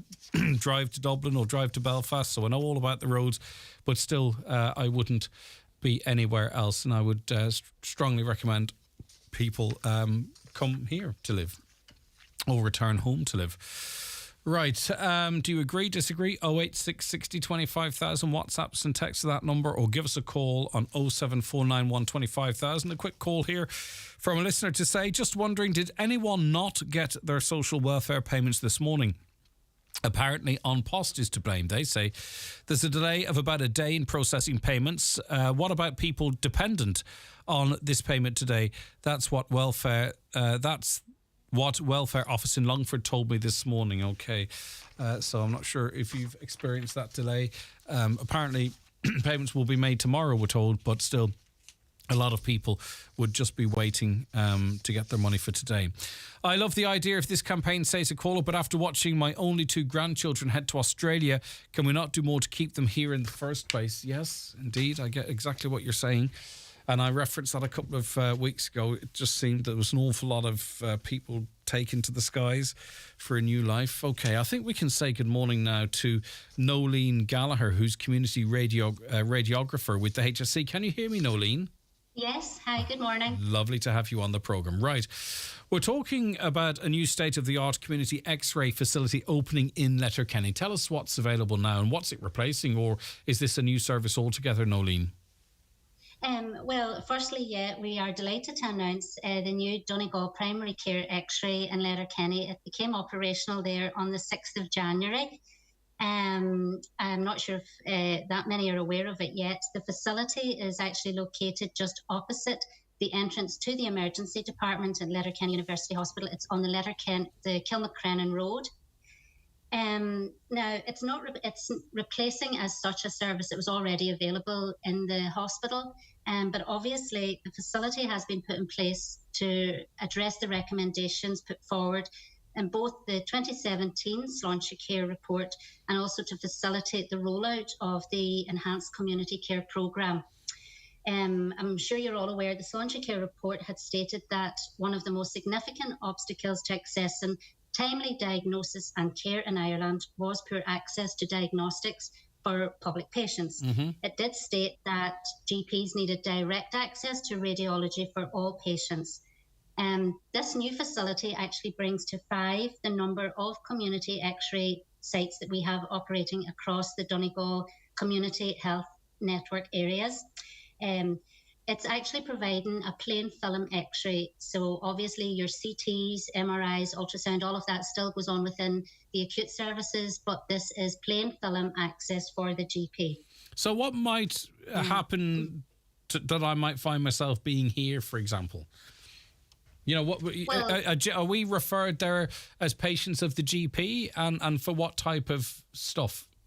Yeah, so if you have a cough, you go to your GP, the GP says, right, I think I would like a chest X-ray. So obviously they can refer now electronically from the GP practice, and that goes directly to the appointment system that we have. We have clerical officers there then who will appoint. So for example, something like a chest X-ray or an urgent referral will get an appointment within 2 to 3 days of seeing their GP. If you go to your GP with back pain or knee pain or something like that, you're probably looking more at a week to 2 weeks. So in terms of, say, for instance, if someone's child is out playing or whatever, and they hurt their ankle, I think most times it's probably soft tissue damage. Normally we would go to the A&E and probably face quite a long wait there because it wouldn't be a priority above what a lot in the A would be in the emergency department. Would that be the type of case that might be referred to this X-ray unit, or would that still be an ED job? Well, I have to say now, in the unit that I work in myself here in Dunlow, that has become more and more common practice. Obviously, with the waiting times in ED, a lot of people are stating, look, can we not just get X-rayed? And if there's anything there, if there's anything that has to be highlighted, we'll carry on to Letterkenny then. Probably 8 times out of 10, that is what's happening. People will come to their local facility. They'll have their X-ray done. The turnaround time for reporting is quite good. And obviously, we as radiographers are obviously trained. We're not trained to report on the images, but we are trained to have a fair idea of what's there. If we see anything that we think warrants an urgent report, we will try and get it reported ASAP. Should that patient then need to go to Letterkenny, they will obviously still need to go to ED to get a fracture referral, but their X-ray will be available on the national system that's within the hospital as well. We're all working off the one system. So when they get as far as ED, their X-ray is already there. Yeah. What other cases do you see, Nolene? Like what other typical sort of referrals from GPs? You've given the example of, what we've just been talking about, chest X-rays, which is great, presumably for a GP in terms of, diagnosing what needs to be done or what can't be done within the GP's practice. What other kind of cases do you see, Nolene? Oh, well, everything. It's all plain film. It's all plain film X-rays. So anything from your jaw to facial bones, your spines, extremities, lower extremities, upper extremities. It's all plain film X-ray. Okay. Right. Okay. As well as the GPs now, obviously, again, because we're already up and established in the other sites, we would also continue to work with the consultants in the hospital in that should you go to an outpatient clinic in Scally and for example, say Dr. Keatings, and she recommends a follow-up chest x-ray, but you're living down in Malin, rather than you now having to come back up to Scally Place to have an x-ray, that will be done closest, to the site, to the facility closest to you. So nobody from Malin should have to travel back up to Letterkenny, or nobody from Carrick should have to travel to Letterkenny. There's sites all over the county. So again, it's all about the enhanced community care, the right place, right time, right location. The people are supposed to get seen to as close to their own home as possible. And this is not going to fix all the problems, but it's part of maybe a pathway to easing pressure on the ED, getting people to travel, maybe having to travel less, or getting a quicker turnaround. It's just part of presumably a whole avalanche of things that are being done or need to be done, Nolene, down the line. This is not the silver bullet as such. And these units are busy, aren't they? These facilities are busy. Yeah. Now, some of the units are still running part-time, but obviously the hope is, and we can see the numbers rising every day, that the units will be opened full-time. The unit in Letterkenny is going to be opened 5 days a week, Monday to Friday, obviously. We have one radiographer there at the minute, and they're processing between 25 and 30 patients a day. There will be a second radiographer taking up position at the beginning of May, so you will see the numbers increasing there. In the other sites, we are seeing most of our patients within 2 weeks, as in they see their GP, they've had their x-ray, and the report is back within 2 weeks. And that's obviously achieving the Sláinte Care targets. The Letterkenny, we do have a bit of a backlog there, obviously. So we are working our way through that. But hopefully, within a couple of months, we will have those same turnaround times in Letterkenny. All right. And for us, really, there's no access directly. This is something that is a tool of the GP and obviously remains a tool of the consultants in the hospital. It's just really to make people more aware that these are the type of advances that are being made. Is that a fair enough assessment? Yes, yeah. So this is not we don't turn up and go, I've twisted my ankle, I need a neck. It's not like that. This is to assist the GPs in diagnostics and what have you, and also to continue the work with the hospital, just so everyone's clear on that. Yes, no, absolutely not. You cannot turn up without having had a GP visit. Obviously, it's a GP that has to decide whether or not you warrant an x-ray after clinical examination. Again, we have to justify all our x-rays. You just don't x-ray somebody just because they feel like it. But again, I suppose, especially the GPs in the Letterkenny catchment area, that obviously when they were referring patients, their patients had to be fitted in along with all of the other stuff that was going on within the acute services, all of the other services that they were providing within the x-ray department. So hopefully, the GPs will in time now start to see a quicker turnaround with their patients. Obviously, again, like in the other sites, we have built up a rapport with the GPs. I have many days here where the GPs from the different catchment areas that I work with are ringing up, looking for an urgent chest x-ray. They know I'm here. If they're worried about somebody that's in front of them there and then, and they want to get them in straight away, we're here to do that. So it's very flexible. And again, what the other sites have proven, the service user does find it much handier. The parking is obviously a big issue with the hospital. And all of these sites now have much easier parking. And the parking is directly beside the x-ray department. So especially for your elderly patients, there's no long haul from where they park to getting into the hospital unit.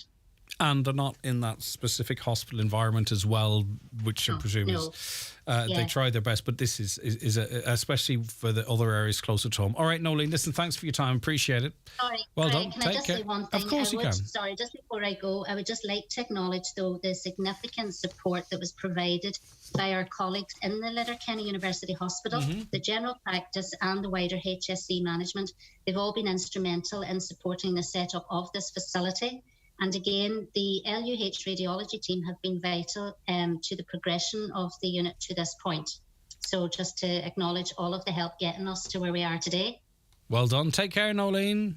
I was going to say I hope to see you soon, but I don't. But thank you anyway. Good morning. Okay, thanks.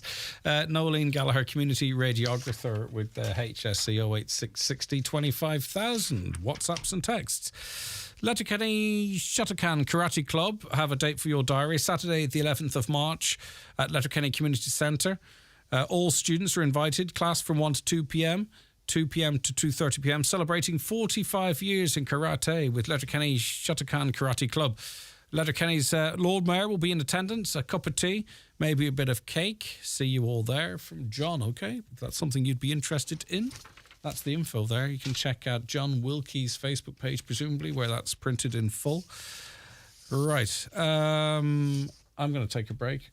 Bluebird Care are hiring nurses and carers across Donegal. Call 912 9562. Bluebird Care are sponsors of today's show. Join Homeland and Nutrius Animal Feeds for our Farming Future event at 8 p.m. in the Mount Errigal Hotel, Letterkenny on Tuesday, 7th of February. An informative evening highlighting essential schemes such as CAP 2023, forage advice and the 2022 Donegal Silage Competition results and presentations. Speakers will include representatives from Teagasc and Grassland Agro. Enjoy spot prizes, refreshments and meat suppliers on the evening. 8 p.m. 7th of February, Mount Errigal Hotel, Letterkenny. Looking forward to seeing you there. For more info, visit homeland.ie. Dillon's Hotel, Letterkenny is the perfect place to celebrate special occasions. Dillon's exclusive function rooms cater for up to 120 guests for any occasion, from corporate celebrations, presentations and networking events, to milestone birthdays, anniversaries and retirement parties. There's audio-visual equipment, integrated PA systems and even a private bar. Dillon's Hotel, perfectly located in Letterkenny Town Centre with award-winning food and 5-star service. Call 91-22977. Wet n Wild is 20 years in business and would like to thank and reward our loyal customers with a massive 20% off absolutely every product purchased in store during the month of February. Choose from our massive in-store stock of quality outdoor clothing, footwear, equipment and accessories, and 20% discount of all prices will be applied at the till. The Letterkenny Real Food and Farmers Market returns after the Christmas break this Saturday the 4th. If you care about how fresh your food is and where it comes from, the Real Food and Farmers Market look forward to welcoming you back this Saturday and every Saturday from 9 to 1 at Port Road, Letterkenny. Okay, an Irish psychologist who has decided to let her, or has decided not to let her own children have electronic devices, has said children should spend more time outdoors than they do on screens. Catherine Hallisey is a chartered psychologist and joins us on the show now. Good morning to you. Good morning. Two of us sitting looking at screens. What are we at, huh? I know. That's the thing. Screens are amazing. Yeah. This isn't about demonizing screens in any way. It's around supporting our children to develop healthy technology habits right from the start so that they gradually increase their independence and just develop a really positive relationship so that they can use the best of the internet and not be exposed to the worst. What do you propose? I think we all agree with, okay? I think no one believes a child should be staring at a screen under the age of 2. I think we'd all like our children to be outside more and communicating in a real way and exploring the world and climbing trees or, I don't know, sticking a wheel, whatever it might be, all right? But it just feels that life doesn't permit us to do that because we're under so much pressure. And we're trying to grab a couple of moments to ourselves sometimes. And sometimes it's Cocomelon or whatever it might be that facilitates that. And then at 6 or 7 or 8 or 9, depending on the child, the pressure starts. I want a phone. But all my friends have phones. And then we're really worried about them and we want to be able to contact them. So, you know, maybe the phone might suit us because we might not see them for 5 minutes. We want to check on them. The whole direction of traffic is pushing us to the screen. I'm not really saying that's an argument for us going on screens. I concede that we all don't want to, but just life corrals us into it. Catherine, can that be overcome? I think it's really important that we have these honest discussions about when are the times we use screens, and so that we can become more intentional. And let's face it, we've all used the TV babysitter. If the TV babysitter gives you a chance to catch your breath, to get things organized. Maybe you're working from home. Maybe you're caring for your home. Maybe you're caring for an elderly parent. There's no problem whatsoever with using screens then. It's just our overuse, our unintentional use that's the issue. So when my children were very small and my first child, I never used any screens at all, and I bent over backwards. And if I could go back in time, I tell myself to chill out a little bit and use a little bit of screens just to give myself a chance. So I don't think there's a problem with that. It's I suppose fundamentally we're too busy. We're overwhelmed. So that is part of it. And sometimes we're lazy as well. If we're going to have a frank conversation, sometimes there's a bit of laziness there. You know, I think that we need to look at what we are negatively calling ourselves lazy about. It's usually that we're overwhelmed. You know, so I talk about, you know, kids do well if they can. That comes from Ross Green. But actually parents do well if they can. We're all just trying our best, and we're all somewhere on the overwhelmed scale, and that can vary from day to day. Is it possible too that in terms of what we want to do, we try and do it individually? Do you know what I mean? And I talked a little earlier on just about the peer pressure, and it's the same with teenage discos. Do you know, we'd be contacted by parents who don't want their 15 or 16-year-old to go to a teenage disco. But all their friends are, to the point where they'd prefer if they weren't held at all, because if they weren't held at all, they wouldn't have to have this conversation with their teenager, right? So can we collectively, as parents and guardians, work together to make life a bit easier for each other, I wonder? I think life would be a little bit easier for us if we were all abiding by even the technology companies have been forced to say no social media before age 13. So even if we abided by what the tech companies themselves say, that would be really helpful for all of us. But, you know, the reality is that we don't have any business trying to force other parents to do things. Instead, if we can have these conversations about how to gradually build these healthy tech habits, and age of getting a device is significant. So one of the things that I shared in the article is that not to have a device coming from Santa. Because if a child gets a device from Santa, they feel that it's a gift from Santa to them, and that a parent can have no hand, act, or part in policing it. Instead, if a device is originally a parent's device that the parent allows the child to borrow from time to time, and that they build up their self-control and impulse control under the parent's guidance, gradually working up to being able to get their own device.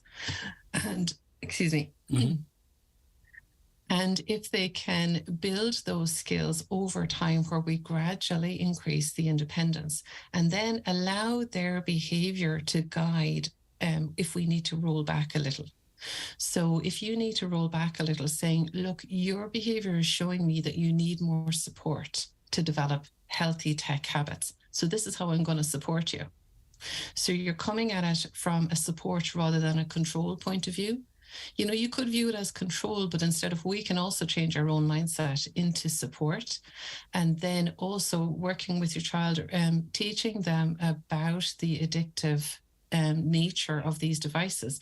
All of us are hooked, and all of us have to work hard to manage our own technology, never mind them. The only thing is Catherine, it's already the case, and I fear it's going to be even more so, is that you're viewing life in sort of as one thing, and then, you know, our device is another.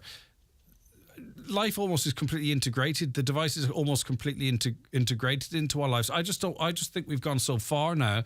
Maybe at this point there's still a chance. I don't know what it's going to be like in 5 or 10 years. But I mean, some children's first words now are "Okay Google" or "Hey Alexa." Do you know what I mean? Like, it's such a... My phone's going off now. There's such an integration there now. This conversation feels like it was actionable 5 years ago. I just wonder, as my 2-year-old becomes a 7-year-old, say, for instance, I think it's even going to be an extrally different type of world. I just don't wonder, is this conversation too late? I'm not giving up. You know, I think every generation has a version of this. Every generation of parents has a version of things that they're grappling with. And the more we can educate ourselves on this, about the impact on our children's developing brains. And if we're saying yes, everything we say yes to, we're saying no to a million other things. So if we're saying yes to 2 hours of screen time, we've got to ask ourselves, what are we saying no to? So sometimes what we're saying no to is losing our cool because we can't actually get something done. Then the answer is yes, go with the screen. If what we're saying no to for a young child is that they're developing their reading or developing their in-person social interaction by having friends over to play, or they're developing their skills to climb a tree, then that's a hard no. So we've really got to look at what are we saying yes to and what are we saying no to. We also have to look at the people who are actually developing these devices and all of these apps. The vast majority of them are saying they do not allow their children to have smart devices before the age of 16. So the people who know the most about it won't allow their children to have it. Now, I think that's really relevant. That's something that we really need to question. Why are we then blindly going down a path? And the vast majority of parents will say they're uncomfortable with the amount of screen time their children have. They will also, the vast majority of parents will say that their children find it hard to come off screens and it brings drama into their home. Yeah. Now, if you're a family where there are no issues with screens, then that's fine. Keep going the way you're going. It must not be having an impact on your family. But if it's stressing you out as a parent, if it's stressing your child out when they've come off it, if they are constantly nagging you forward, it means a lot of their brain space is taken up with wanting this. This want brain is turned on, and that is distracting them from their developmental task, which is to develop all of their conflict resolution and creativity through play. Yeah. I mean, when you draw two columns of the pros and against, I mean, obviously, you know, there's the development of a child, the child's brain, there's the visual impact it could have on their eyes, their posture, their neck, how they socialize, exposure potentially to dangerous adults, exposure to bullying, body shaming and what have you. The way that apps are designed to encourage they're designed really the same as fruit machines are, you know what I mean? The refresh and all that type of stuff. Everything about it tells us that this is bad for our children, you know, and maybe we're starting to see how younger people as they mature can interact with others in the workplace or just socially, that maybe some of them are damaged by how they've grown up using screens and apps and what have you. I mean, everything is screaming that we need to do something about this, but I'm not sure we are. And even I recommend you start with yourself. You know, hold on a second. I am not giving up my phone. Next. No, it's not about giving up phones. It's not about giving up anything. It's about intentional use. And you see, this is the reaction I get from every parent when I say I'm real. this. You see, that's because I don't put on any airs and graces on this program. It's the truth. And the thing is, that's how I am as well. Look, I'm a mom. I've got 5 kids. I work. I get it. I get the pressure that we're all under. And what I'm advocating for is intentional use of screens, using the best of it and letting go of the rest. Being really intentional about the incredible benefits that screens bring to our lives and bring to our children's lives. Like, we use them for learning guitar, learning ukulele, learning piano, learning art, general knowledge, all of those kinds of things. I think screens are amazing. But when you go out for a walk or do a bit of exercise or doing something useful around the house or outside the house, there's nothing on the phone that will give you that sense of achievement or, right, I can relax now because I've earned it, or I feel good now because I've got the blood rushing through my veins. There's nothing, unless there's some advances quite significant in terms of VR and what have you. But currently there is nothing that on your device that, like, you will find yourself, I've found myself, my thumb is flicking through, you know, the For You page of whatever it might be, Facebook or whatever. You're not even watching it. You've got this instinctive hand movement and you're not even interacting with the screen. I'm really glad you brought that up, because that's called endless scroll. The person who developed endless scroll has said it's one of his biggest regrets because of the change on people's behavior. What it did was it dramatically increased people's time on their devices. And because you no longer have to make a decision, it's leading to more unintentional time being used. So what I'm advocating for is getting more intentional. Yeah. Deciding on the amount of time. So lead by example. Like, ask yourself, are you happy for your children to copy your screen use? If you're not, then that's the first place to start. It's actually not with theirs. So once you are managing your own, you can start to think about how can I adapt it in my home. So it could be you decide on some screen-free time. You have a box where the devices go during meals. That's the traditional one, but it could be some other time. It could be you have some time that's just for conversation and that there are no devices for that. Or you could try to balance screen time with green time, which is where if a child is on a device for 2 hours, they go outside for 2 hours or some variation of that.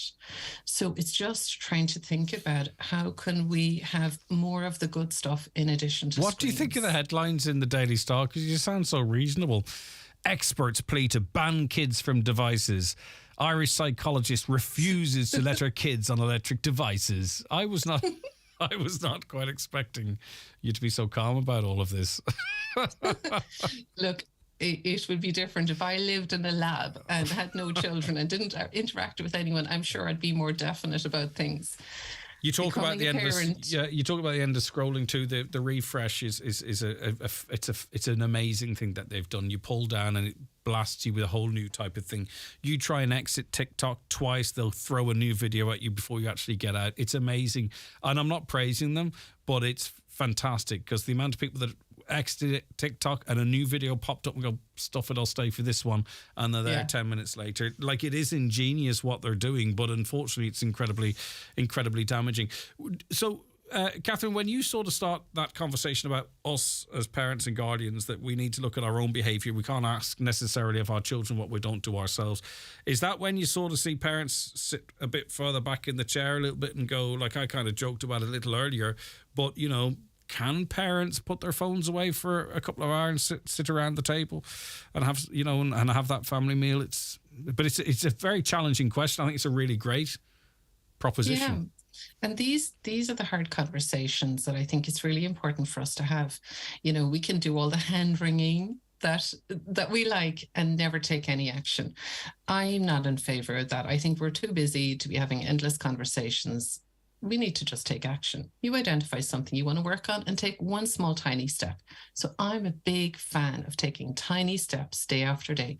Aim for 1% improvement. If you go for 1% improvement each day, you're 37 times better off 1 year later. I'd prefer to be going for 1% improvement than 1% disimprovement. I think too, there's a wider problem. We've talked about this on this program before, is that we are conditioned to be fearful. We're conditioned to, and it's not just government, by the way, or it's not just advertisers. You know, there's an awful lot of conversation in this country at the moment that would have you think that nobody is safe at any stage doing anything. And that feeds into parents going, right, go outside. You know, I'm not saying you should allow children to run away unsupervised, don't get me wrong, but we're told at every turn that there's something there to harm our most precious thing, our children. And then the path of least resistance then, is it? You know, we'll go on your phone, no harm can come to you there. Well, we know that's simply not the case. Catherine, does that feed into it, do you think? I think it does. I think that all of us parents, we're doing our very best. We have positive intentions and we're trying to make the best decision we have with the information we have. However, what we're doing is we're swapping what we think are known risks with unknown risks. We don't yet know the full implications of all of this screen use on the developing brain. So I got a phone in my 20s. I got a smartphone in my late 20s, and yet I can see the impact on my attention, my ability to stay focused.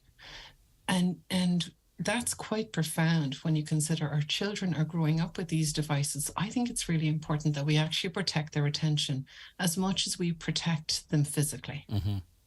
And we need to be miserly with their attention, actually. We need to be talking about all of this as well, because this is in the context of record numbers, a tsunami of cases of young people presenting with mental health issues, with self-harm. I'm not saying this is why it's happening, but what's happening to our children is shocking. And if this is part of it, maybe it is, maybe it isn't, I don't know, but we need to be exploring all of this. And we as parents and guardians maybe start reducing the screen time. You see very quickly a change in a child, you know, particularly the younger they are.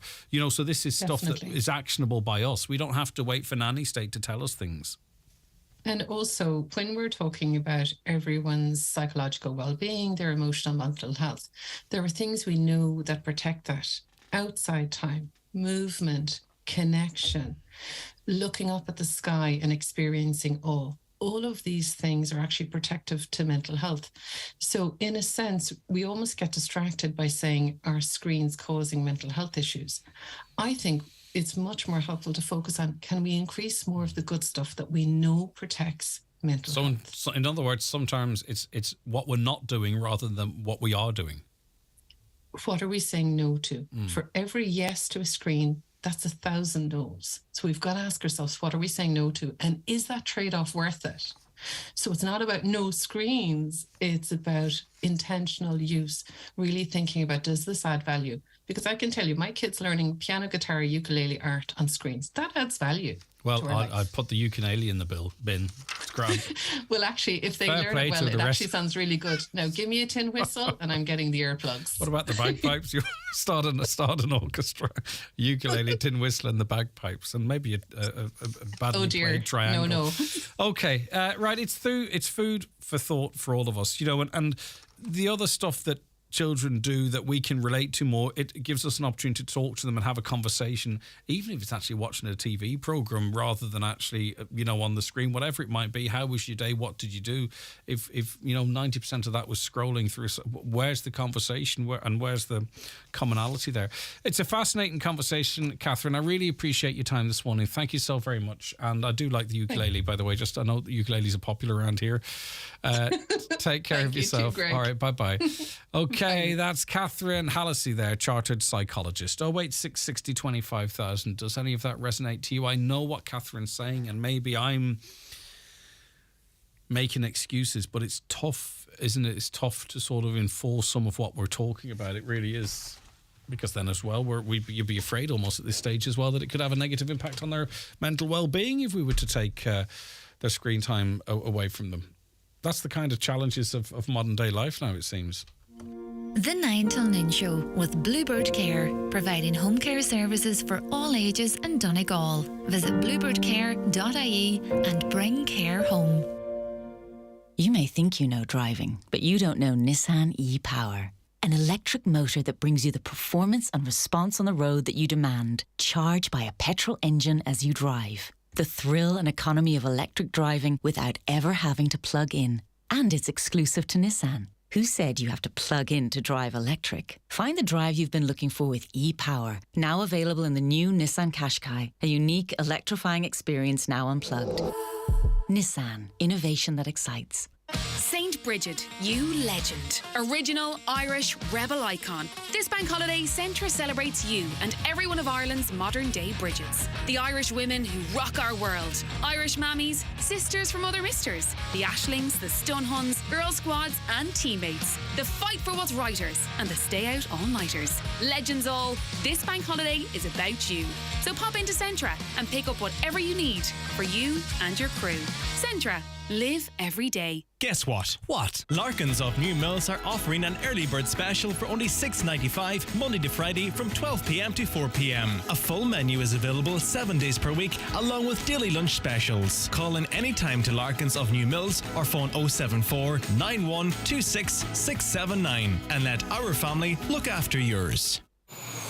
Highland Radio weather updates with Ireland West Airport. Salah, Nunes, the Beatles. You can now fly to Liverpool 8 times a week with Ryanair this summer. Ireland West Airport. Don't just take off, take it easy. All right, relatively dry and chilly weekend, we're being told, but let's focus on today. Mild and breezy in mostly cloudy weather, long dry spells with just occasional light rain or drizzle, some bright spells too. Temperatures 10 or 11 degrees with fresh to strong southwesterly winds. Just have one quick break to catch up on before the news at 11. The 9 till Noon Show, brought to you by Bluebird Care, providing nurse-led home care services in Donegal. Call Bluebird Care 912 9562 and bring care home.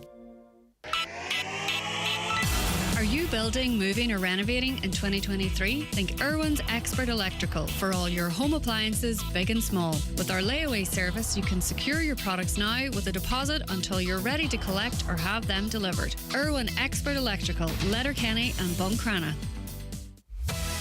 In the final clearance at Watson Menswear Letterkenny, there's half-price shirts, polo shirts and knitwear. Also, half-price offers on top labels like Superdry and Penguin. Selected suits and footwear, also half-price. Don't miss out on big savings in the final clearance sale at Watson Menswear, Main Street, Letterkenny, and online at watsonmenswear.com. Also, a great selection of First Communion and Confirmation wear now in stock. Join Homeland and Nutrius Animal Feeds for our Farming Future event at 8 p.m. in the Mount Erigal Hotel, Letterkenny on Tuesday, 7th of February. An informative evening highlighting essential schemes such as CAP 2023, forage advice and the 2022 Donegal Silage Competition results and presentations. Speakers will include representatives from Teagasc and Grassland Agro. Enjoy spot prizes, refreshments and meter suppliers on the evening. 8 p.m. 7th of February, Mount Erigal Hotel, Letterkenny. Looking forward to seeing you there. For more info, visit homeland.ie.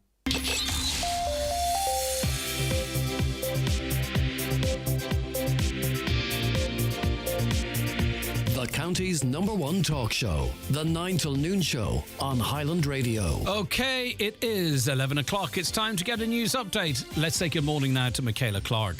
Thanks, Greg. Good morning. The British government will announce today if there will be a public inquiry into the Omagh bombing. The Secretary of State's expected to make a statement in Parliament. West Tyrone MLA Daniel McCrossan has repeated calls for a public inquiry to be held. He says he welcomes a commitment from former Taoiseach Micheál Martin at the end of last year that the Irish government will look again at its approach to the investigation of the Omagh bomb. Donegal County Council is being urged to review and reassess spending practices in order to provide the best possible value for money. The call came this week from Councillor Nicholas Crossan, who says officials suggested at the last budget meeting a rates increase may be sought in 2024, and he wants it to avoid that. The draft Letterkenny plan has been published. It sets out an overall strategy for the proper planning and sustainable development of Letterkenny from 2023 to 2029. The focus of the plan is regional parity, stronger urban place, a Letterkenny regional centre, the North West City region and strategic growth ambitions. Questions are being raised once again over Donegal's casual trading bylaws. A number of businesses are said to be experiencing a loss in profits due to a rise in portable vendors popping up. Councillor Martin Harley says it's his priority to protect rate-paying establishments. The family of Natalie McNally have arrived in court in Antrim. A 32-year-old man is due to appear charged with her murder. The 32-year-old, who was 15 weeks pregnant, was stabbed to death at her home in Lurgan on December the 18th.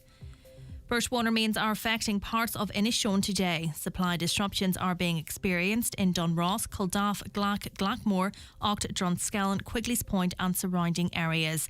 Irish Water is advising that supply will be restored to all areas by 2 o'clock this afternoon.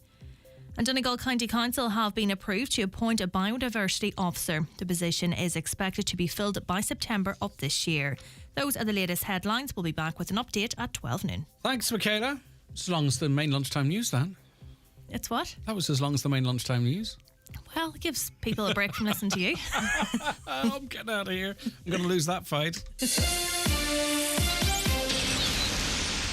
At Ulster Bank, our team is continuing to close current and deposit accounts, along with some of our branches. At this time, if your notice period and your deadline has passed, your account is now queued for closure. All personal and business account deadlines are fast approaching. You must take urgent action. If you are still relying on your bank account and in need of more support, please contact us immediately. Visit ulsterbank.ie, your local branch, or call 0818 210 260. Call costs may vary and calls from mobiles may not be free. Ulster Bank Ireland DAC is regulated by the Central Bank of Ireland. All right, you're welcome back to the programme. Watch The Social Dilemma on Netflix. It's scary. It's about social media. Another caller says, regarding the campaign to bring people back to Donegal, this sounds fantastic, and like Greg, there's no place I'd rather be. The reality, however, is challenging for those in employment, i.e. cost of childcare and cost of living in general. So much more needs to be done for working families. If you take unpaid parental leave, obviously you're on a reduced wage, but still have childcare to pay. There needs to be an incentive to work rather than to build a job. And I get what you're saying, but a lot of the challenges aren't unique to here. Some of them are unique. And you know what? We should be screaming from the rooftops if we can, that come here, because it's better I still genuinely do believe it is. But as I say, I recognise all the challenges as you've outlined there. Joe Gilmore is CEO of Ireland West Airport in Knock. Good morning to you, Joe. Good morning, Greg, and to all your listeners. How's everyone down in beautiful Ireland West Airport? We're all very good, Greg, and delighted with the news yesterday that Aer Lingus have launched a new Heathrow service from us commencing on March the 26th. You never had to put those tents outside to accommodate the queues in Ireland West, did you? I mean, it's a smooth transition from the car park to the airport and to your onward destination. That's it's brilliant, that airport in that regard. It's one of the benefits of being a regional airport with I guess not the same challenges as our larger city airports, but just it's one of the I guess ease of use and convenience for passengers using the airport is one of the key parts of the whole trip here. How significant is Aer Lingus announcing this flight from Ireland West Airport, Knock, to London Heathrow? And we often focus on the outward journey, but we can never underestimate how important it is to have connections into Ireland, into the west of Ireland particularly. That's hugely important, especially presumably as I head towards the summer. But to get into Heathrow from Knock, is that particularly significant?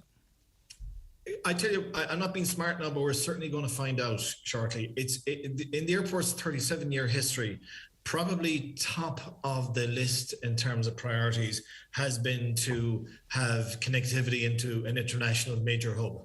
And the slots in Heathrow, as you probably know, are like gold dust, and it's extremely difficult for airports of our scale to achieve a slot. So from that perspective, I hate the word game changer, but for us, it's opening up a whole new marketplace. Yeah, and I mean, and that's I think people get that because obviously, if you're going to fly somewhere else or you want to connect, if you fly to one of the outlying London airports, they're grand if you're going in to visit the city or what have you. But this means that people will look as a viable option, say, right, I've got better options out of London and I can fly from Knock straight in there and fly out from within the same airport. But it's a suck it and see at this stage, is it, Joe? The stats and the information available in terms of the research highlight that there are tens of thousands of passengers in the region that travel to other airports to take Heathrow services to connect onwards. So like if you take the Aer Lingus IAG network alone, they have 6 partner airlines. So like as of yesterday, you can book on British Airways, American, Air Canada, Iberia, JetBlue, United, and we're right up there now on the booking screen, both inbound and outbound. So, we're expecting. It's difficult to put a finger on the transfer traffic that will initially. I think people will first of all have to try it. You'll be able to seamlessly check in here now with a through ticket to basically most destinations across the globe. Through the IAG network alone, Aer Lingus and BA will be offering 80 destinations, and that's covering the US, Middle East, Africa, Asia, and so forth. So connected. It's a lunchtime service as well, which we're delighted to get. They're very difficult ones to get, but the service will land in here just after lunchtime and be back in Heathrow at about just after 2:00. So it gives you a very wide range of connectivity after. And likewise on the inbound, it's a morning service inbound, so people arriving on early morning flights into Heathrow have great connectivity straight back into the west. Yeah, and we'll talk a bit about the advantages of that. Obviously, though, you have to look at the bigger picture. The airline does as well as yourselves. There are those that might have been quite comfortable and familiar with the London Gatwick route. This is replacing that. That will terminate on the 25th of March. Now, there might be some customers already booked on that. They'll be rebooked, presumably, into Heathrow. But you have to look at the bigger picture and see what, this new, more central as well, this international connectivity, all the advantages of that over maybe discommoding some into Gatwick. No, that's a very fair point, Greg. And we recognise that we've had a very loyal customer base using the Gatwick service over the last 15 years. And it's evident, with comments back on Facebook and so forth, that this isn't, ideally, and what we had hoped and sought for is both services to run concurrently for a period of time. However, in this situation with Aer Lingus in particular, it hasn't been feasible. It's not to say that we won't be now looking for replacement airlines on the Gatwick and service. Look, you talk about social media reaction. The reality is that it's inevitable that more people who were upset at Gatwick not they're going to post. People aren't going to post, oh, this is lovely about Heathrow. Those motivated are those that feel discommoded. So social media doesn't necessarily give you an exact read of the situation. What we do hope, Greg, is that Aer Lingus have, committed to offering people that are discommoded in Gatwick a transfer onto the Heathrow service. With the connectivity out of Heathrow, and I know it's a major airport, with the access to the Gatwick Express, the new Elizabethan line, the tube and all that, we hope people will at least try the Heathrow service, and hopefully they'll find that it's maybe not as difficult or as cumbersome as they may expect. But look, if you want to go in and see London, or you want to fly somewhere else, Heathrow is the airport. No harm to Gatwick. I mean, and you know what I mean. It's you can get on a train and you are in the heart of it really, really quickly. That's correct. As I said, Heathrow, there is a defined marketplace around Gatwick, and it certainly is going to be a service we're going to try and reinstate. I don't give up on it this year, but I think certainly moving forward, there's a marketplace there for it as well. Yeah, the inbound traffic, as I say, I think that's really important too, because what it does is it connects the west of Ireland for people who might be looking for a weekend away or something, So hopefully it has a positive inward tourism effect. I think it will, and again, that's a whole new ballgame for us, if you like, because we haven't had that hub connectivity through Heathrow. We know from empirical data that some of our other regional colleagues down the coast that have Heathrow services in place, they can get up to between 30 to 50% transfer traffic on their Heathrow services inbound, on the inbound leg from the US, and from the, like you can fly from Abu Dhabi over here, you can fly literally any part of the world now through Heathrow. So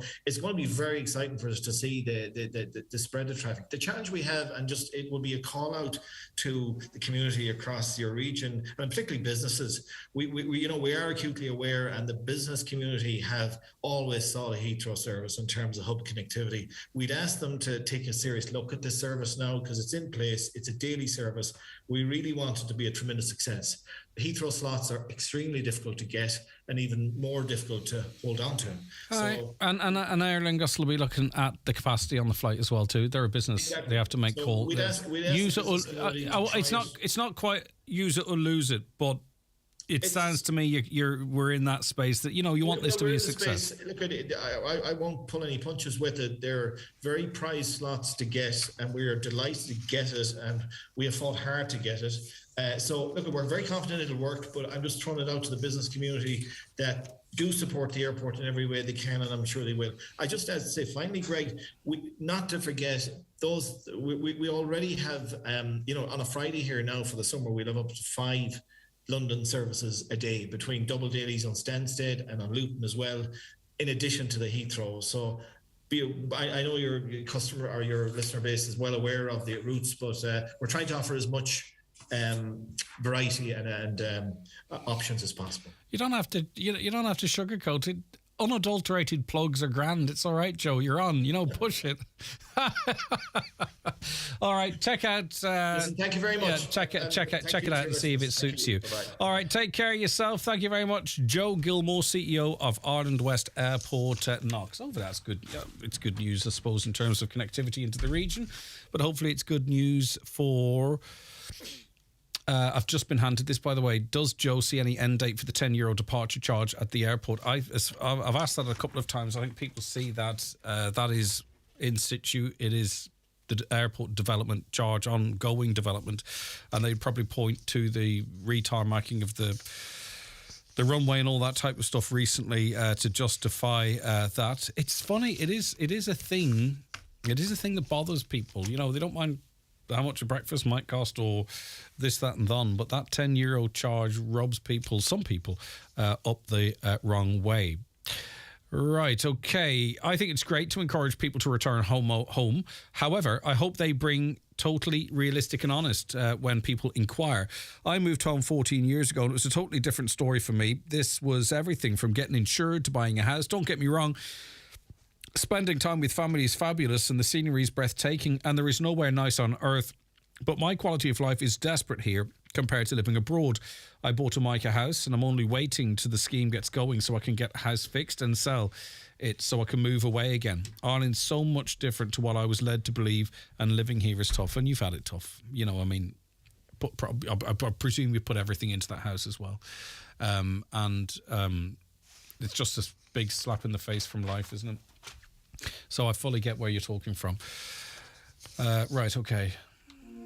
Bluebird Care are hiring nurses and carers across Donegal. Call 912 9562. Bluebird Care are sponsors of today's show.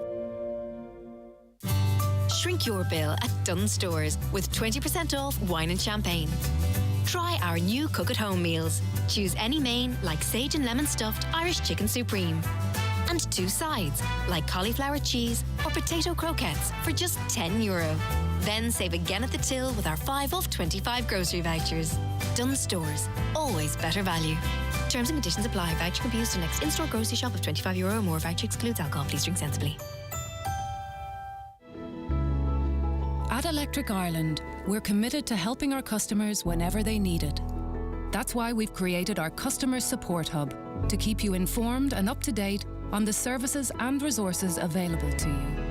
Our new Support Hub offers a range of solutions to help with paying your bill, tools to manage your energy consumption, and the latest news and information on government supports. Visit our Customer Support Hub at electricireland.ie. It's the Right Price Tiles and Wood Flooring half-price sale. Get up to 50% off all tiles. Wood flooring, bathware, cladding, everything's reduced. Tiles from only $8.99 per square yard and wood flooring from only $11.99 per square yard. Right Price Tiles and Wood Flooring half-price January sale extended until Bank Holiday Monday. Okay, welcome back to the programme. On to it. We welcome now Dave Brown, Secretary-General of Ceol Éireann. Good morning to you. Thanks so much for joining us. Morning, Greg. How are you? Great to have you on the show. Right, this is a new organisation, though it sounds incredibly familiar. Tell us about why it was established, what it hopes to achieve. Well, you know, I was pretty amiss to find, as were a lot of my colleagues recently, and especially during the pandemic, we had lots of time to think about these things, that there's rather like the Irish Film Board or, you know, Bord Ish Cavara, or there are, you know, main bodies and boards in Ireland set up to promote whatever industry they're set up to promote globally. And there isn't one for music. So we were a bit astonished to find that out. So it's pretty much in a nutshell what the film board has done for movies, we want to do for music. Is the industry a bit scattered at the moment, maybe, and even how funds are distributed or how one might apply for them? It's a bit convoluted and hit and miss, and it's what you know and all that type of stuff. Are you hoping to maybe, is that the case, firstly? And secondly, do you think this collective will help to fix that? Well, yeah, I think you've hit the nail on the head there. I mean, there are certain sectors that are well funded. There's no denying that, and there are other sectors that are completely ignored.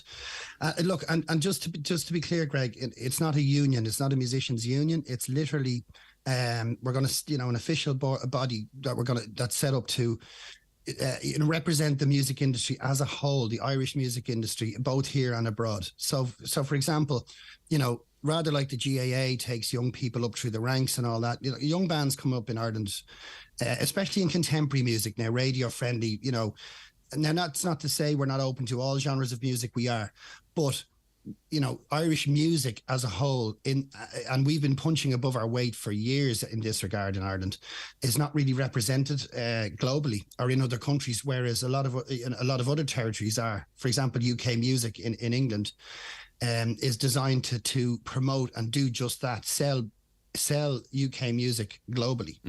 And so that's what we want to do. Is there a bit of an identity crisis in Irish music, in that if you asked 1,000 people or 100 people for that matter, define Irish music, do you think they would get it?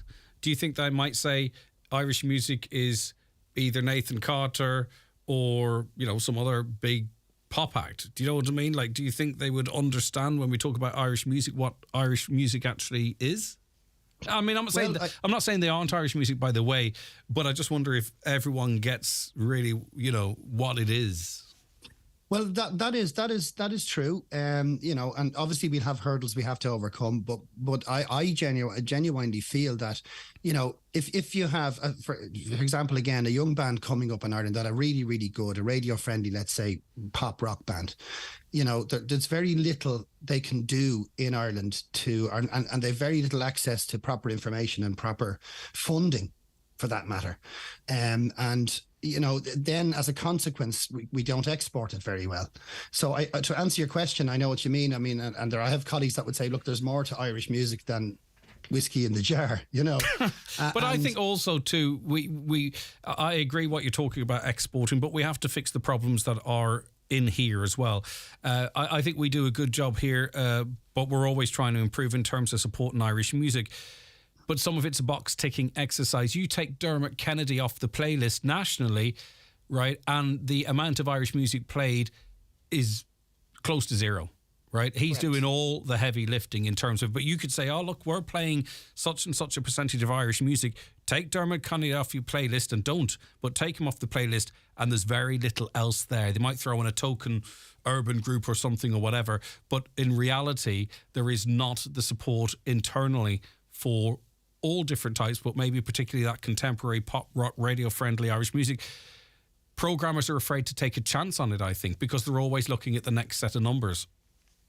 Well, there you go. You hit the nail on the head. And rather than, you know, be something that legislates against that or is an adversary in any way, you know, we want to include all the radio stations, all the publishers, all the collection agencies, all the labels, you know, rather like the UK model does. And under the one umbrella, we can, you know, really work hard to fix these issues that are happening in Irish music. And like you say, you know, there are plenty, and I believe, you know, a plethora of amazing bands out there that just have no connection, can't get played, can't get things made. And for example, Greg, you know, the budget for one Irish movie that would be gotten from the film board, and this doesn't seem like I'm having to go to, I'm looking up to the film board. I think it's an amazing thing they've done. You don't have to de-elevate someone to elevate you. We get that. You're saying, look, this is it. That's working there. Let's bring us up with them. Well, that's it. But you can make an album, you know, let's say the budget of one movie would probably make 100 albums.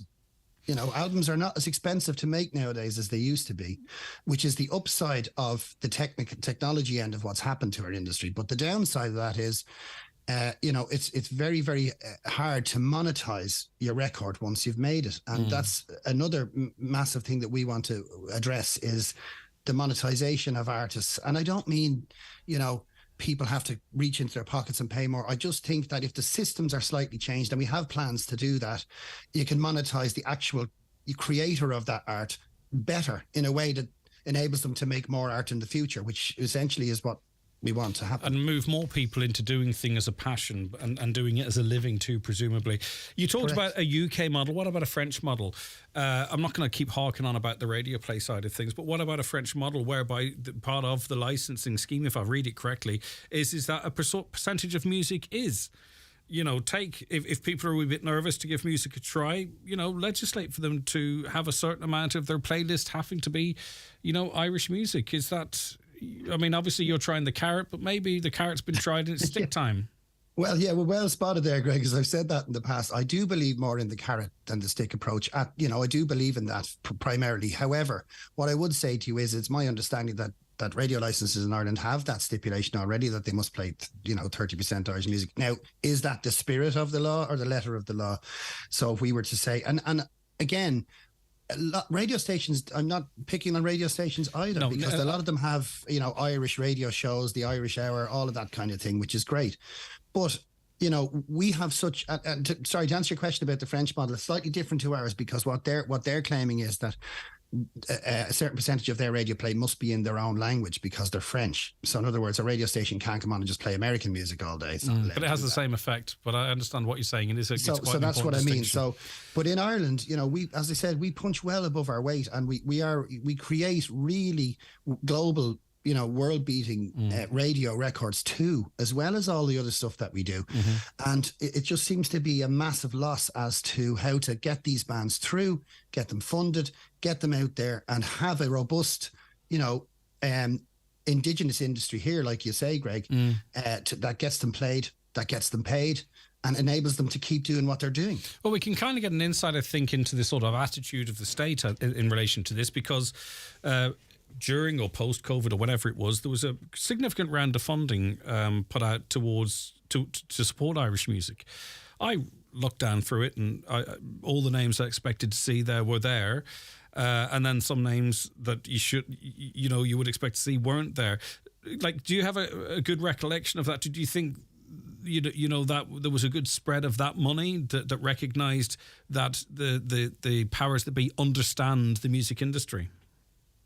Well, that's I could be here all day talking about that, Greg, because I kind of lived right through it for the guts of 2.5 years. But a lot of the grants that were given, I presume you mean through the Arts Council and that kind of thing, it tended to go to pretty much the same cohort of people. And again, as I said all the way through it, congratulations to them and happy days. And that's a brilliant idea.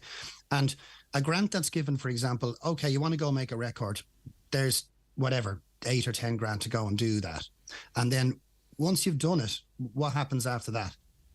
And then what we found anyway, that the grants that were given to us in our genre were basically business expenses. And that was the MIBAS scheme. So, I mean, I know lots of other contemporary artists like myself that applied for Arts Council grants and didn't get them. Now, again, for whatever reason that is, that's up to the Arts Council how they give away their money. That's their right to do that.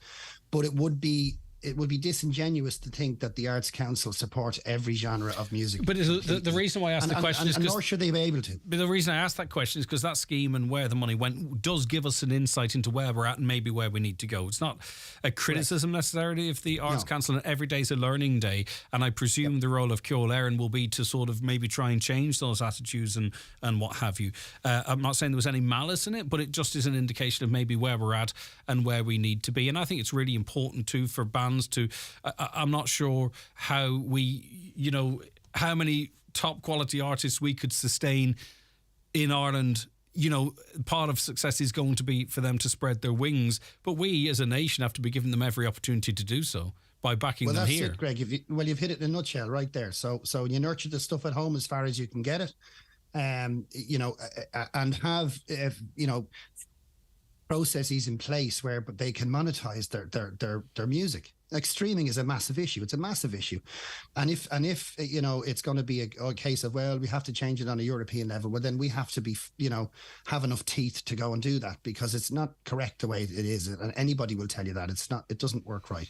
So if a band were able to sustain at least making another album and playing a few gigs in Ireland and get them to that level, you're absolutely right. Now they should be able to be exported abroad and have the resources and the know-how from a body such as us to do that. Yeah, because the truth is a lot of people might see The Voice or the X Factor or whatever as the only way to platform from point A to point Z, because the rest of the alphabet really doesn't exist well. But we have to get behind them. We have to support them. So how... Your membership, right? Are you asking musicians, all different types of musicians, those in the industry? I mean, listen, there's engineers, there's sound production people, all too, that you want to see be able to make a living from this as well, and they do so, I suppose, if that album is being made. But who is going to make up Ceol Éireann? Who's listening that you want to go out and check out what you're doing? Okay, well, there's two tiers to that. Basically, we've reached out to all the major players, i.e., the big players in the industry, to come on board and help us steer this thing correctly. And we're very confident that we're going to get some positive results from them, because that's where we need to start.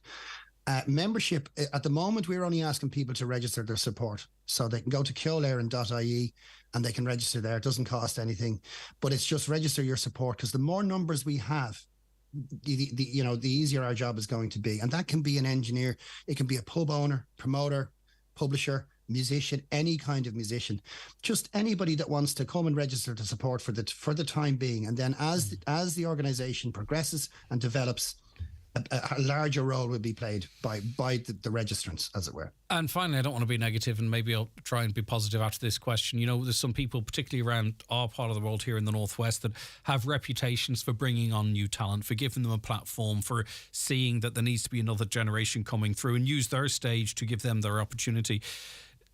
But broadly speaking, do you need the big guys to buy into this as well to maybe prepare to share a little bit of their cake or limelight? Do you know what I mean? If you could get top to bottom involvement, I think that gives it credibility. If one of those top artists goes, you know what, I agree with what they're saying there. I'm not saying they're not buying in, but I think it's critical that they do. I totally agree. And as I say, I'm not talking, the big players as in musicians also. I mean, collection agencies, record labels, promoters. You're exactly right. So we're starting at the top and at the bottom. So at the bottom, we're asking people to register their support, come on board. We'll keep them informed of what's going on. And equally at the top, we are approaching them because they must be part of it. Because as you know yourself, Greg, it's not going to succeed unless we have at least the blessing of all involved. Yeah, and we are lucky enough to have amazing talent of all ages up here, but I think particularly for the young ones in this context, and they come in here, Dave, and they perform live, and I swear, if someone got behind the track that had influence, guaranteed number one nationally. Do you know what I mean? I'm not being parochial on this. I mean, I understand. There's some absolutely bangers that come here that are better than anything else that's out there, and they're plugging away, they get it up on the streaming sites and they've got it on YouTube and it goes maybe semi-viral and stuff. But if they just had a push from someone with influence, it would open so many doors for them because the talent, the songwriting, the composition is there. It's just they need that step.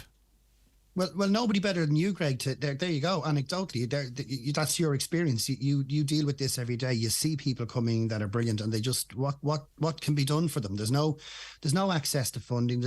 So you say if they went semi-viral with something, let's say on streaming or YouTube, and the streaming rate was correct. Right, well then they're thinking, okay, now I have a bit of a budget, and here's what you do with that. And even people with influence, as you say, I mean, that's exactly what it needs to have. It just needs to give people, exactly like the people you're talking about there, an equal and fighting chance. Yeah. Which I believe they do. Like you just said, they're even better. It's not like a fighting chance. This is not a handout. This is a leg up for people who are absolutely brilliant. They just need the shop window because the product is there. Yeah, all right.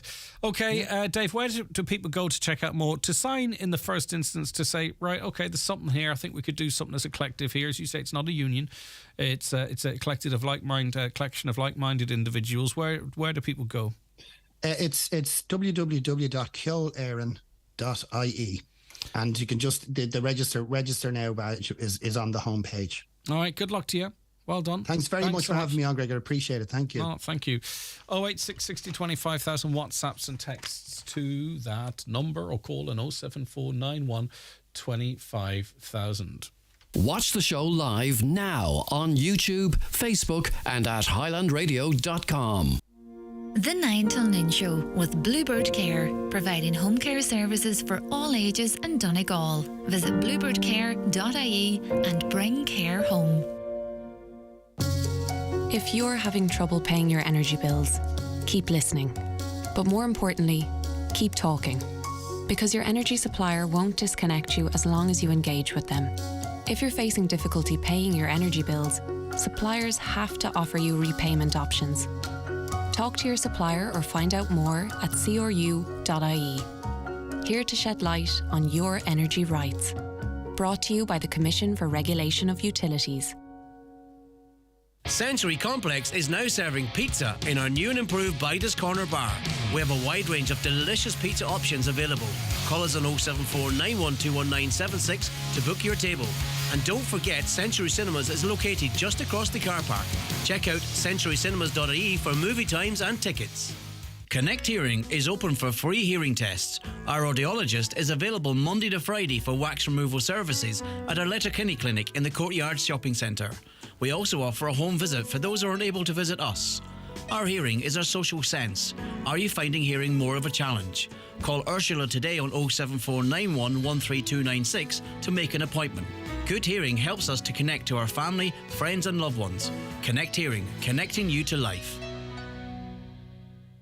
Is the appearance of your staff important to your business? It's the first point of contact for customers when entering your premises. At C&M Embroidery in Letterkenny, they have a huge range of clothing covering all areas of the workplace. It's It's widely known that customers warm to and trust employees that present themselves well. Have your company name embroidered or printed on all your work uniforms. Contact C&M Embroidery on 07491 28097 and get your staff looking their best. All right, do you want to get into someone's good books for Valentine's Day? I mean, you'll blow their socks off. Why don't you take them to Glasgow at the start of May with us here at Highland Radio? Because our Highland Fling in Glasgow is flinging and flying out the door. People booking all the while to travel with us in luxury coach transport for a beautiful few days in 4-star accommodation in the Crown Plaza Hotel. Breakfast and dinner, entertainment each evening. Monday, 1st of May, there's a dance with David James. Don't let that put you off. And the Ryan Turner Band and other guests as well. On Tuesday, the 2nd of May, there's a concert with Declan Ernie and more. Wednesday, the 3rd of May, Robert Mazel. What's included? Your transfers, as I say, your 4-star accommodation. You get your breakfast, you get your dinner, you get space during the day if you want to do whatever you want. There's facilities in the hotel to pamper yourself, or you can go out and explore Glasgow, as it's really close to the buzz of Glasgow. So all you have to do if you want to book that for someone, as I say, be a lovely Valentine's Day present or a birthday present or whatever it is a €100 deposit. Secures your place today. Now, the places are limited, right? There's still good availability, by the way. I'm not saying otherwise, but they are going to go, and I don't want you to miss out if this is something you want to do for someone.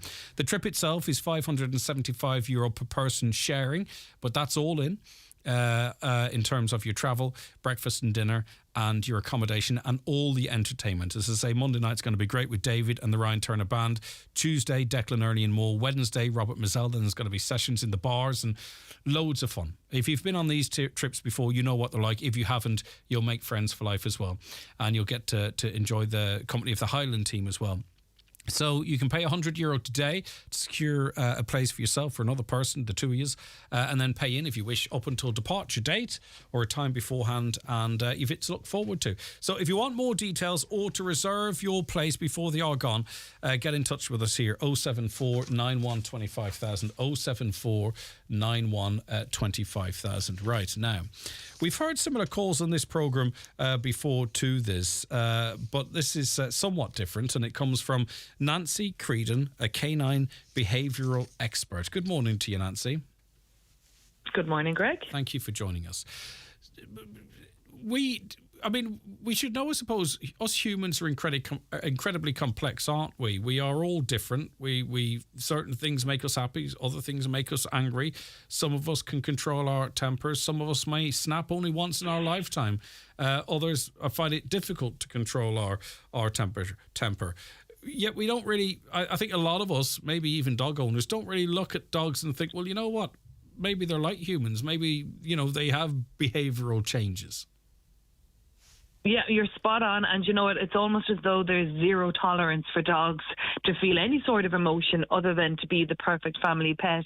And obviously, of course, they are animals. They are individuals. They are living beings. They have their own likes and dislikes. They have their own personalities. And as they are living closer and closer to us, as their dogs are living in our homes, sleeping in our beds, what we're forgetting about is the fact that they are dogs. And when I say they are dogs, that doesn't mean they're some crazy, wild, psychotic animal. It means that they do have their own needs and wants to carry out normal dog behaviours, and critically important, they have their own language. And when we're looking at dogs and dog behaviour and behaviour problems, quite often a lot of the issues are derived simply from a lack of communication between dog and human, in the same way as you're spending time with someone who speaks a different language, it is going to be a barrier. So with a lot of, I guess, progressive owner education and general population education, fundamental to that is helping people understand dogs, understand that, yes, they do have good days and bad days, and understand how they're communicating. Yeah, and have different patience levels and all that kind of stuff. And as well to, sorry to keep making the analogy with humans, but, there's parents listening out there that had a child best in the world, not a bother with them. New baby comes into the house, all of a sudden that child feels threatened. Their personality changes. You know, they might nip the child when you're not looking. Who's to say? Again, you know, I don't think maybe sometimes people might consider you could expect the same behaviour from a dog. They are a being. They think, you know, we presume that, they're very good-natured. I'm only giving one example that could trigger some change of behaviour that someone might expect and could have really bad consequences. Yeah, and even as you mentioned, you know, toddlers getting upset when a new baby comes into the house and potentially biting. I mean, I once randomly met a girl at a social outing who came up to me and showed me she had a little scar on her finger from when I bit her as a child. So, I mean, I didn't get put down or sent off to the dog pound. But very much so, when changes happen in the home, it will impact the dog. And when I meet so many expectant parents thinking that, the dog is going to love my baby because he loves us. Two dogs, a newborn baby is extremely like a prey item. So it smells like perhaps a rabbit or a little feral animal. It looks like it. It sounds like it.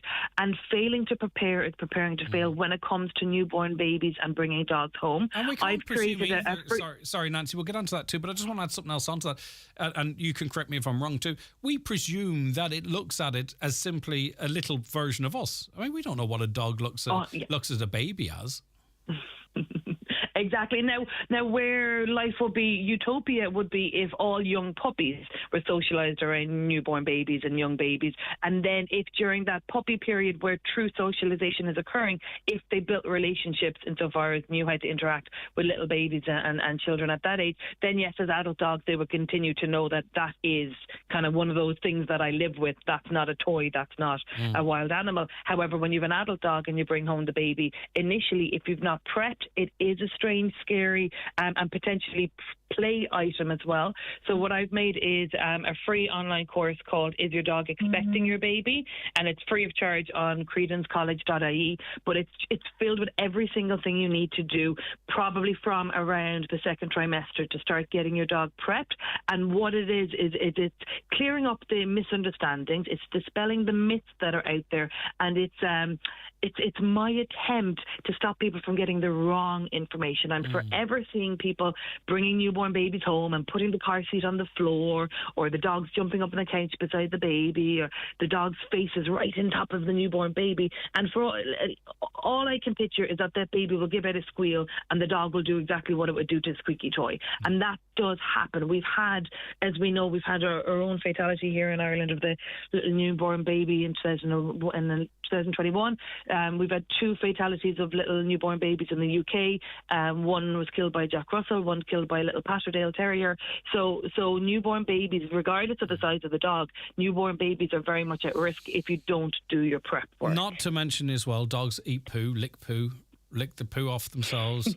And that's very dangerous to young people particularly as well, because there can be some microbes or whatever, the phraseology within that as well. So even that in and of itself would make me cautious about close proximity. Maybe you're overly cautious, but anyway. Yeah, and even on the topic of poo, it's the smell of baby poos, the smell of newborn nappies really stimulates dogs. I know even my own dog, when my sister had her baby, my dog ended up getting into the bin and destroying 2 big old dirty nappies, which was horrendous at the time. But that's where we'll often see the dogs become almost quite predatory. When I watch videos online of dogs sticking their noses into, like, by the baby's bum and pushing around there, that's the dog almost like, you know, pushing a hedgehog on the road and trying to get him moving.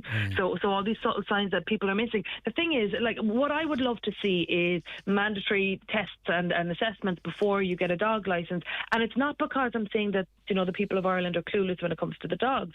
But what I am saying is I've spent the last 15 years studying dogs and dog behaviour. 15 years ago, what I thought to be true about dogs is actually incorrect, and a lot of my understandings were based on assumptions. There was no data behind it, and now I know better.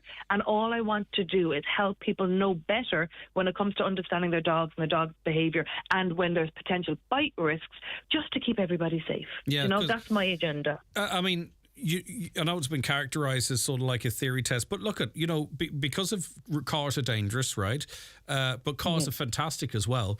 But they could cause death and serious injury. We have testing to ensure that we are capable and what have you to operate them. Are you suggesting something similar before you get to purchase a dog, a theory test to ensure that this great thing, because this is about protecting the animals as well, by the way, it's not the big bad wolf either, it's to make sure people understand their pets and that they have the best chance as well. Would you go as far as a theory type test before you can own a dog? That is exactly what I'm calling for, because like you said, getting behind the wheels of a car, regardless of the size of the car, you can do a lot of damage. Owning a dog, regardless of the size, regardless of the breed, owning a dog...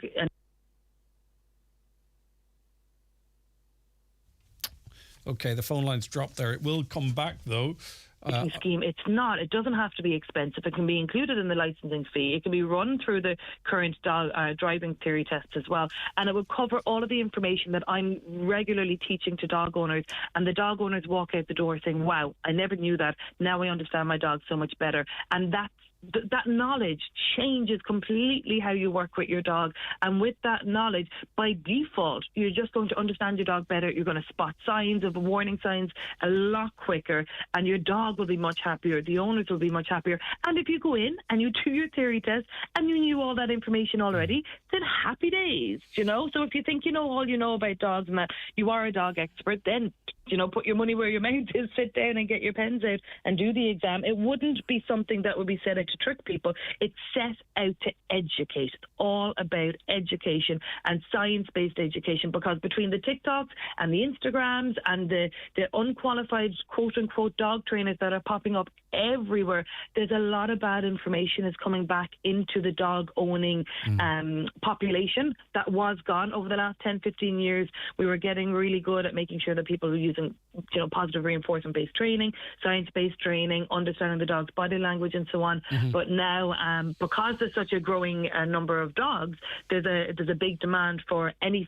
content to do with dogs and access to dog trainers. And unfortunately, there are a lot of people jumping into the industry without doing the courses and without gaining the experience, and that are giving out bad and dangerous advice. So that's why if there was a state-run educational body, ideally through that theory test option, the government, the Irish government is protecting the citizens by providing them with the right information, and that would then dispel all the incorrect myths that are out there. And finally, Nancy, can I suggest dog lovers embrace this? Because, you know, I think it's sometimes it's like someone criticising your children. People can have this instant reaction whereby you get... But the way this country is going at the moment, between... people complaining about dogs on beaches or walkways, there's a big... people are almost embarrassed to go out with their dog now. Obviously, the farming community very angry with the amount of sheep kills and what have you, sheep worrying. And then we have these really high profile, very emotive and rightly so cases where people are being very seriously injured. And owning a dog, I actually, this is probably a bit crazy, but I think if dog owners don't start embracing initiatives like this, owning a dog could become very toxic very soon. I think that's the direction of traffic in this country, and I think it's up to dog owners maybe to say, right, okay, maybe we'll meet you halfway. Because, as I say, particularly from contacts for this programme and others, you know, some people are actually afraid to go to a beach that other people might be on, even when they have a dog in a lead, because public attitude amongst non-dog owners is getting really hard line. Yeah, do you know what? And that's such a good point that I hadn't thought of and hasn't been risen to me before as well. But you're spot on. You're absolutely spot on. And dog owners should be saying, how can we prove that we are being responsible? And my big concern, and one thing that really gets my goat, is the fact that there are so many people who are afraid of dogs, and genuinely and for good reason afraid of dogs. And then they have to deal with every time they go out to the park, there's dogs there. Every time they go to the beach, there's dogs there. And that's not fair on them.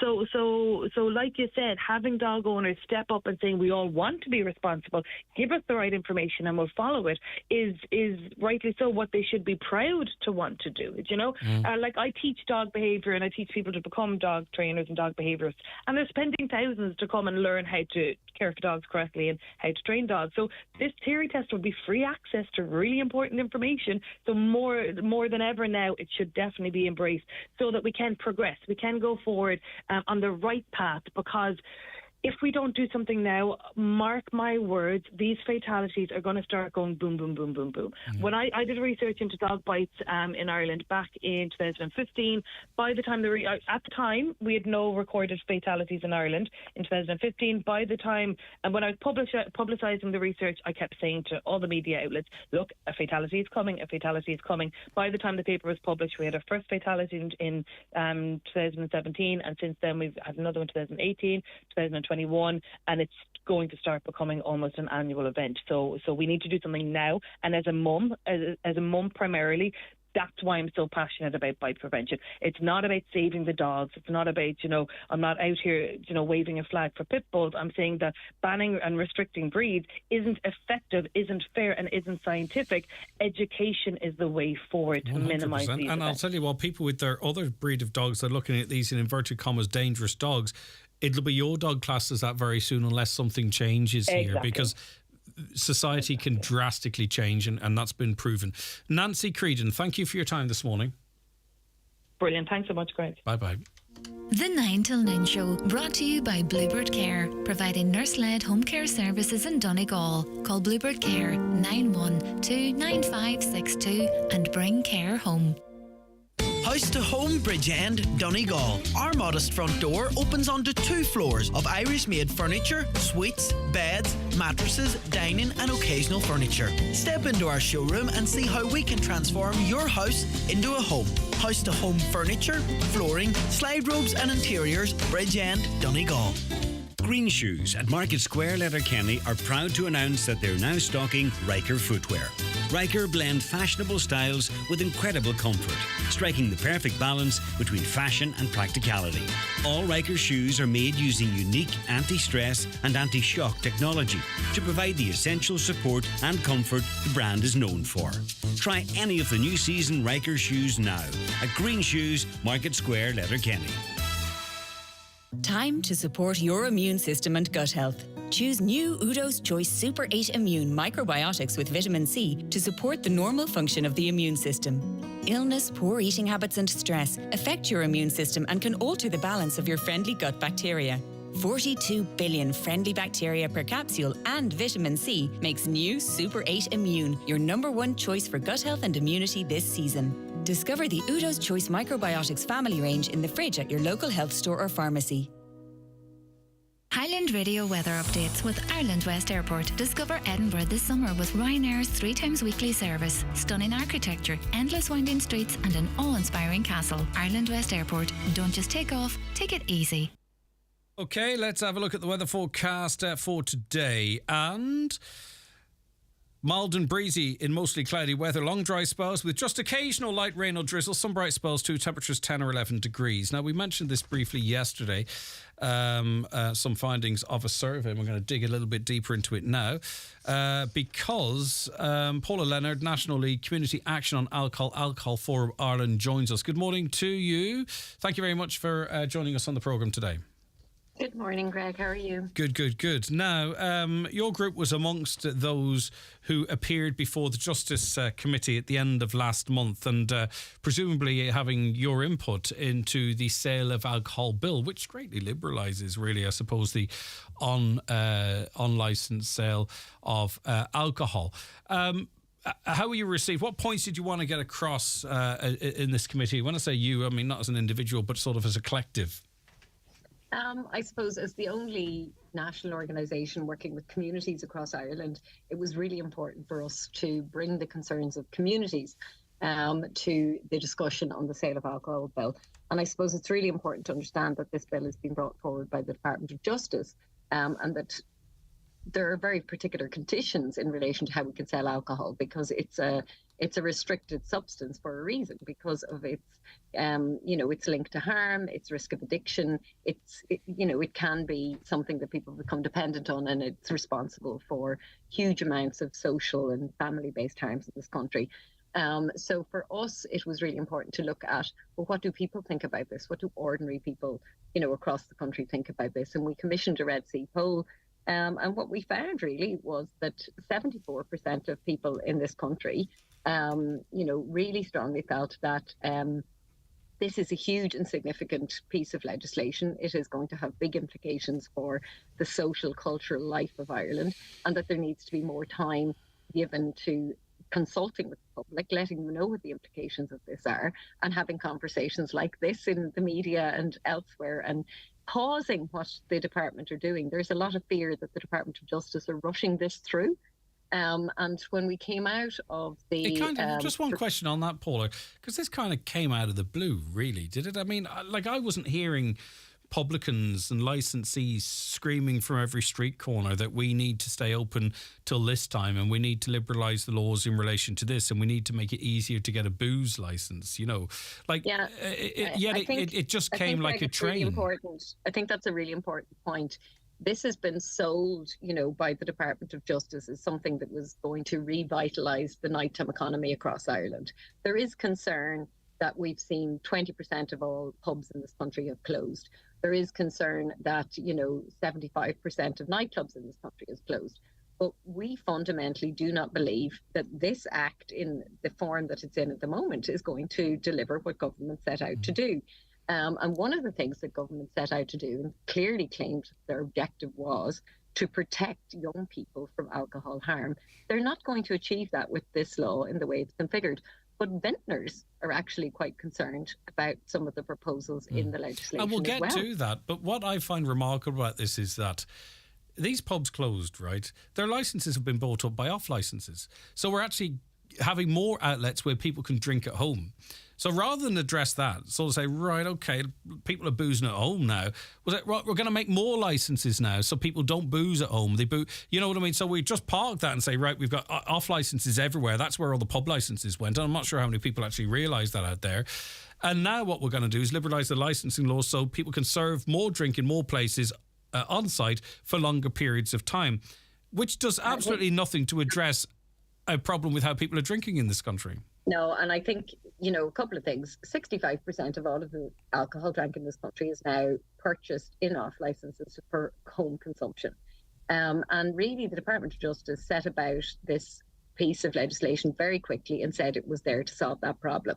However, they're opening off licenses an hour earlier. They're liberalising the regime and they're getting rid of the extinguishment requirement, which anyone who lives in rural Ireland would know that there were a certain number of licenses in the country and that you could only, buy one when one was closing.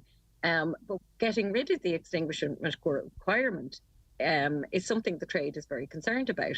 Because, for example, you may have a small rural village in Donegal that has 2 pubs currently. They don't want to stay open to the extended hours of 2 o'clock. And a Witherspoons can now open up on the corner and could have them closed down within 6 months. Now, that is an argument that's been made by some of the smaller pubs and vintners across this country, and I think that needs to be heard. But for us as an organisation that is on the front in terms of seeing and working with and supporting families that are impacted by alcohol harm, we're very concerned about the implications that there are contained in this bill for children, for children's rights, and for the exposure of children to alcohol and alcohol harm. So, for example, there's been no consideration given to closing the loophole that has allowed, the large teenage discos to operate without having child protection statements. There has been no consideration given to the fact that they've removed the 15-year-old age bracket at which you can stay at a private function on a licensed premises.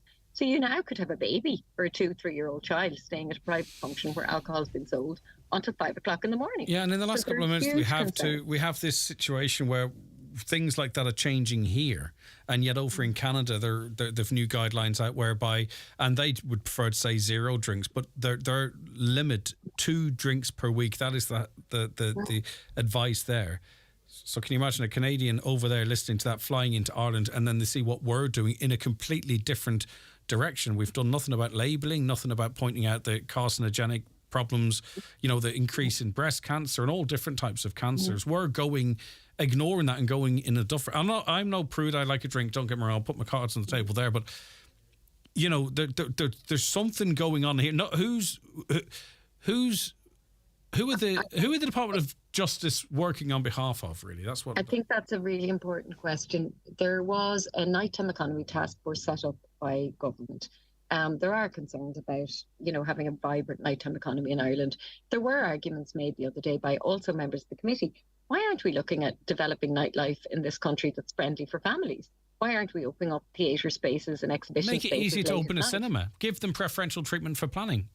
Yeah, why aren't we doing these things? I know teenagers that want to do something else, but there's nothing to do but booze. Yeah, so on the Nighttime Economy Task Force, just to take you back in terms of the story and how quickly this is happening. In a minute, Paula, and I won't interrupt, sorry. No, you're okay. It's just there were no health representatives. Mm. There were no health representatives involved in that. There was no HSE, no Department of Health, no health advocates, no alcohol charities, no people working with or representing families impacted by alcohol harm. And then the Minister for Justice brought this very quickly before to the Cabinet to get approval, got approval. The Minister for Health failed to name the fact that his own department had provided him with a memo that said there are serious health implications for this. And this has been rushed through. But what we did feel at the committee the other day was that there was an acknowledgement that we need to pause and that we need to consider the evidence and that we need to have a look at this and relook at this, because it's going to have huge implications for how this country behaves and for how much it's going to cost us to mop up alcohol harm in our communities. And it's a huge pressure for a lot of people die, firstly, but secondly, a lot of people end up sick, and it's huge resources to try and make them better. Paula Leonard, as always, thank you very much indeed. Have a lovely day. Paula Leonard, National Lead, Community Action on Alcohol Forum Ireland. That's where we have to leave it on the programme today. Thank you very much for listening, and